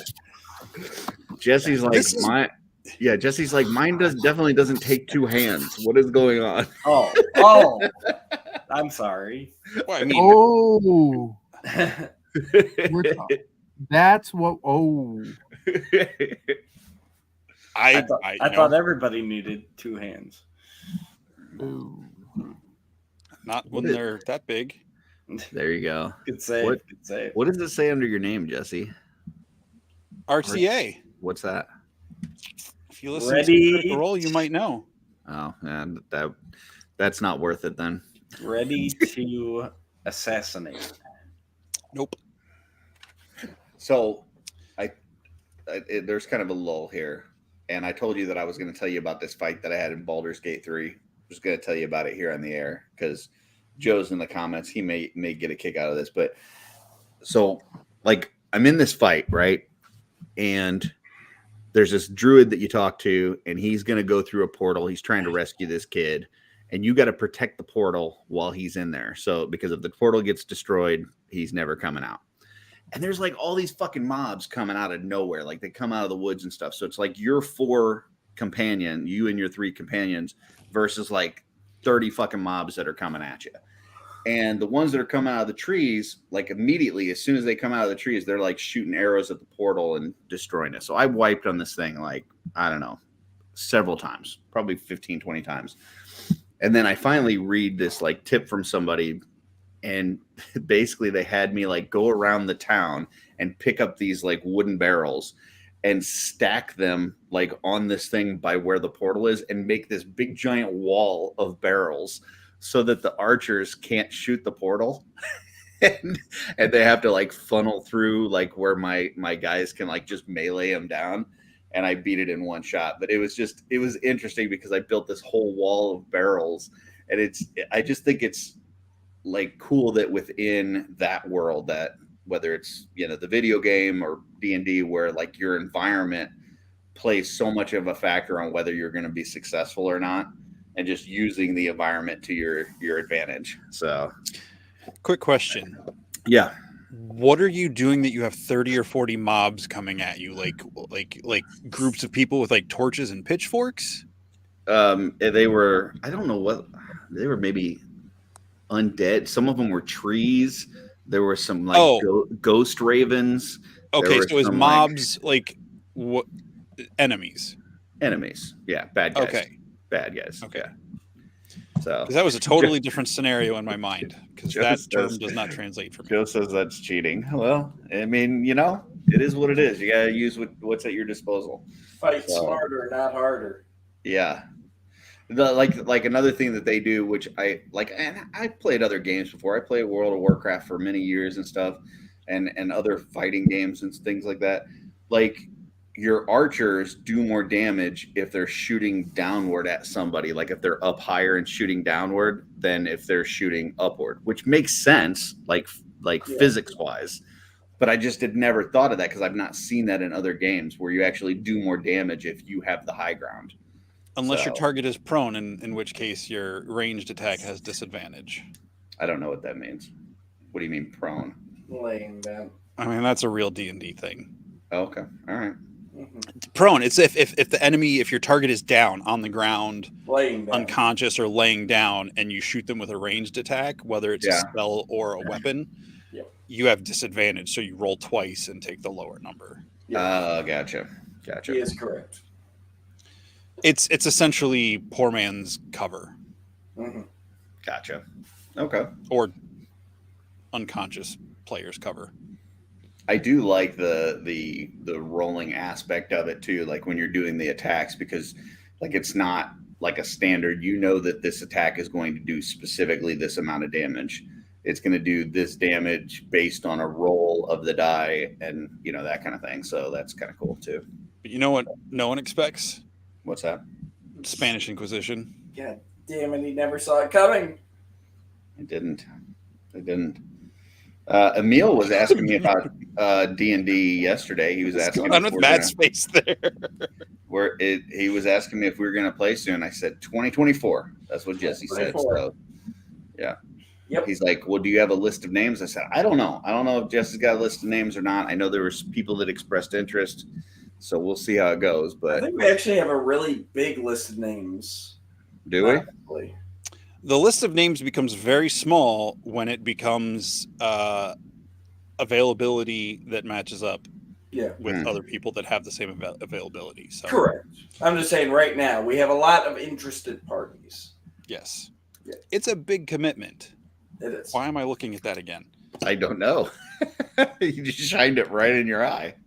I love the idea of it. I think that I would enjoy it so much, and it's one of those. There's several things like Mythic Legions in general, collecting those toys. There's D&D. There's the Dritz, whatever stuff that Travis keeps trying to send me books on. That like most people I know are like, you would probably enjoy this a lot. And I fully admit I probably would as well, but that's also why I just like won't dive in whatsoever, because it'll just be just another thing that like I can't devote the time or energy into what I really would, because I would have those shelves like you with the Legions, and I would be doing Friday night D&D things, and it's just there's only so much space up here for me to like go all in on stuff, and so I just have reserved my I literally won't read the books that Travis sends me because I'm like, I know I would love it. That's why I can't. Like I can't go there right now. You need the freedom for your ADHD brain to be like, ooh, squirrel. You have such commitment issues. You would never make it through a D&D campaign. How has he been married this long? That's the question. Yeah. You'd be the guy that harder every to get other out of week, it than to stay in it. We've all played with that Rican one guy counts. who every other week they're disappearing. You have to make excuses for their character not to be there in the middle of a campaign. I'd want to be the dude. I'd want to be the dude that talks. I'd want to be that guy. That is a lot of work. The DM. Yeah, I'd want to be him. You would make a horrid DM. Oh, you do not know. You do not know the thespian that I am. I know your commitment issues. That's what I know. The character that disappears every other week is called Gandalf in The Hobbit. Oh, hey, you guys are gonna fight some trolls? All right, peace out. I'm gone. Oh, you got captured by orcs? I'm not here for this. Gandalf, fighters? Nah, good luck. Where'd you come from? You look beautiful. You're in white now. Let me know when we're at the last movie, and I'll bring some birds to fly you to the end. Yep. That's Wait a MattRod. minute. Did those birds? Did you just create those birds? Was that a spell? Did those birds just now exist? I've had them in my pocket. Yeah. I made you track across the whole land to try to get here, but I could have just done these birds right from the get go. So No, we couldn't. No, that would not have No. worked. all right. Oh, good stuff. All right. Anything else, Dude, guys? all I'm saying is that sword that Sheriff of Nottingham is swinging around in Prince of Thieves. I absolutely love that the sword is too big and too heavy for him, but he still tries to fight off Robin Hood. I just don't know why he doesn't just use a spoon, because that would hurt more. So This is true. yeah. This is All right. true. What do we got coming up? Obviously, we got Legion's Con. But any other shows or anything coming up? Is there another Legends of Grayskull before the Legion's Con, or Highly doubtful. highly doubtful? All right, Jesse, we got a pretty interesting show with a bunch of people Sunday night, correct? Yes, that is correct. You want to enlighten people on who we have on the show? Sure. We've got Dusty Standiford, David Williams, and Alexander Deshaw joining us on Sunday night to continue the kickoff of Mythic Week. 8:00 on Shooting the Shelf. Beautiful. Anything else? You got a Mythic? Oh, you probably don't have one on Thursday, right? Mythic Minute. Depending on when we get into the hotel and how tired everybody is, I might do like a quick live from the hotel Mythic Minute on Thursday night, but we'll see. And then you're prepared for Sunday, or Have You Ever, right? What? You're supposed to do a Have You Ever with us Sunday night next week. Or Sunday night next week. I mean, depends on, how 4 dudes feel about scrunching around an iPad screen to watch a movie. I don't know how else we're going to do it. We'll talk. Sounds good. We'll figure it out. All right.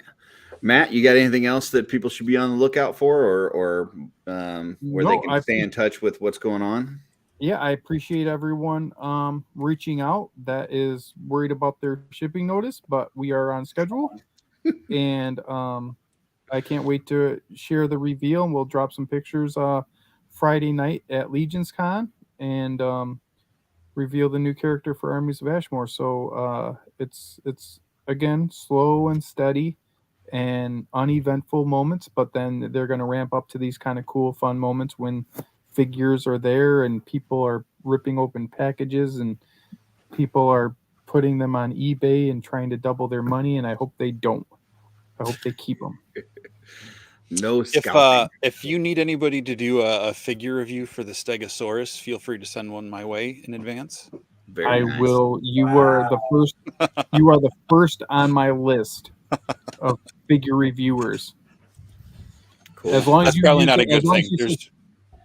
As long as you say the terms, you need to reinforce your shelves for this puppy. Okay.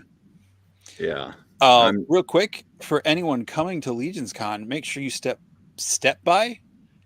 up to table 95 for the Legends of Grayskull OffWorld table. And table, where'd it go? 9 and 10. The 33 for Ideas from Mars. They gave me a table? Yep. Yeah. Wait, you didn't pay for yours? Yeah. They just didn't know what to call it. They didn't know if it was Ideas from Mars, Defenders of Eden, Armies of Ashmore. I'm looking on the map. It's very Wonders. small. I was looking for the Defenders of Eden, and then I was like, oh wait, that's Ideas from Mars. And I found the little green light bulb. That's the old brand. That's the old overall brand. It's the man with 1,000 names. And yes, tables 9 and 10 for Curtis, Wow, myself, look at Brian that. and Mark Rivera. You got some MattRod. Beautiful. You have some people that are watching this now that they've been here long enough. They obviously deserve a little bit of, I feel like the people watching this are Joe, maybe Eldor, and like Curtis and Dooch. I think it's just Joe with like 4 accounts, something like that. He forgot he logged in on his iPad, so we could watch that. Yeah. They forgot about the TV, so I went and loaded up on the Xbox. So awesome. Well, hey, everybody have a fun weekend, and we hope to see everybody at Legion's Con. And until next time, have fun on the OffWorld.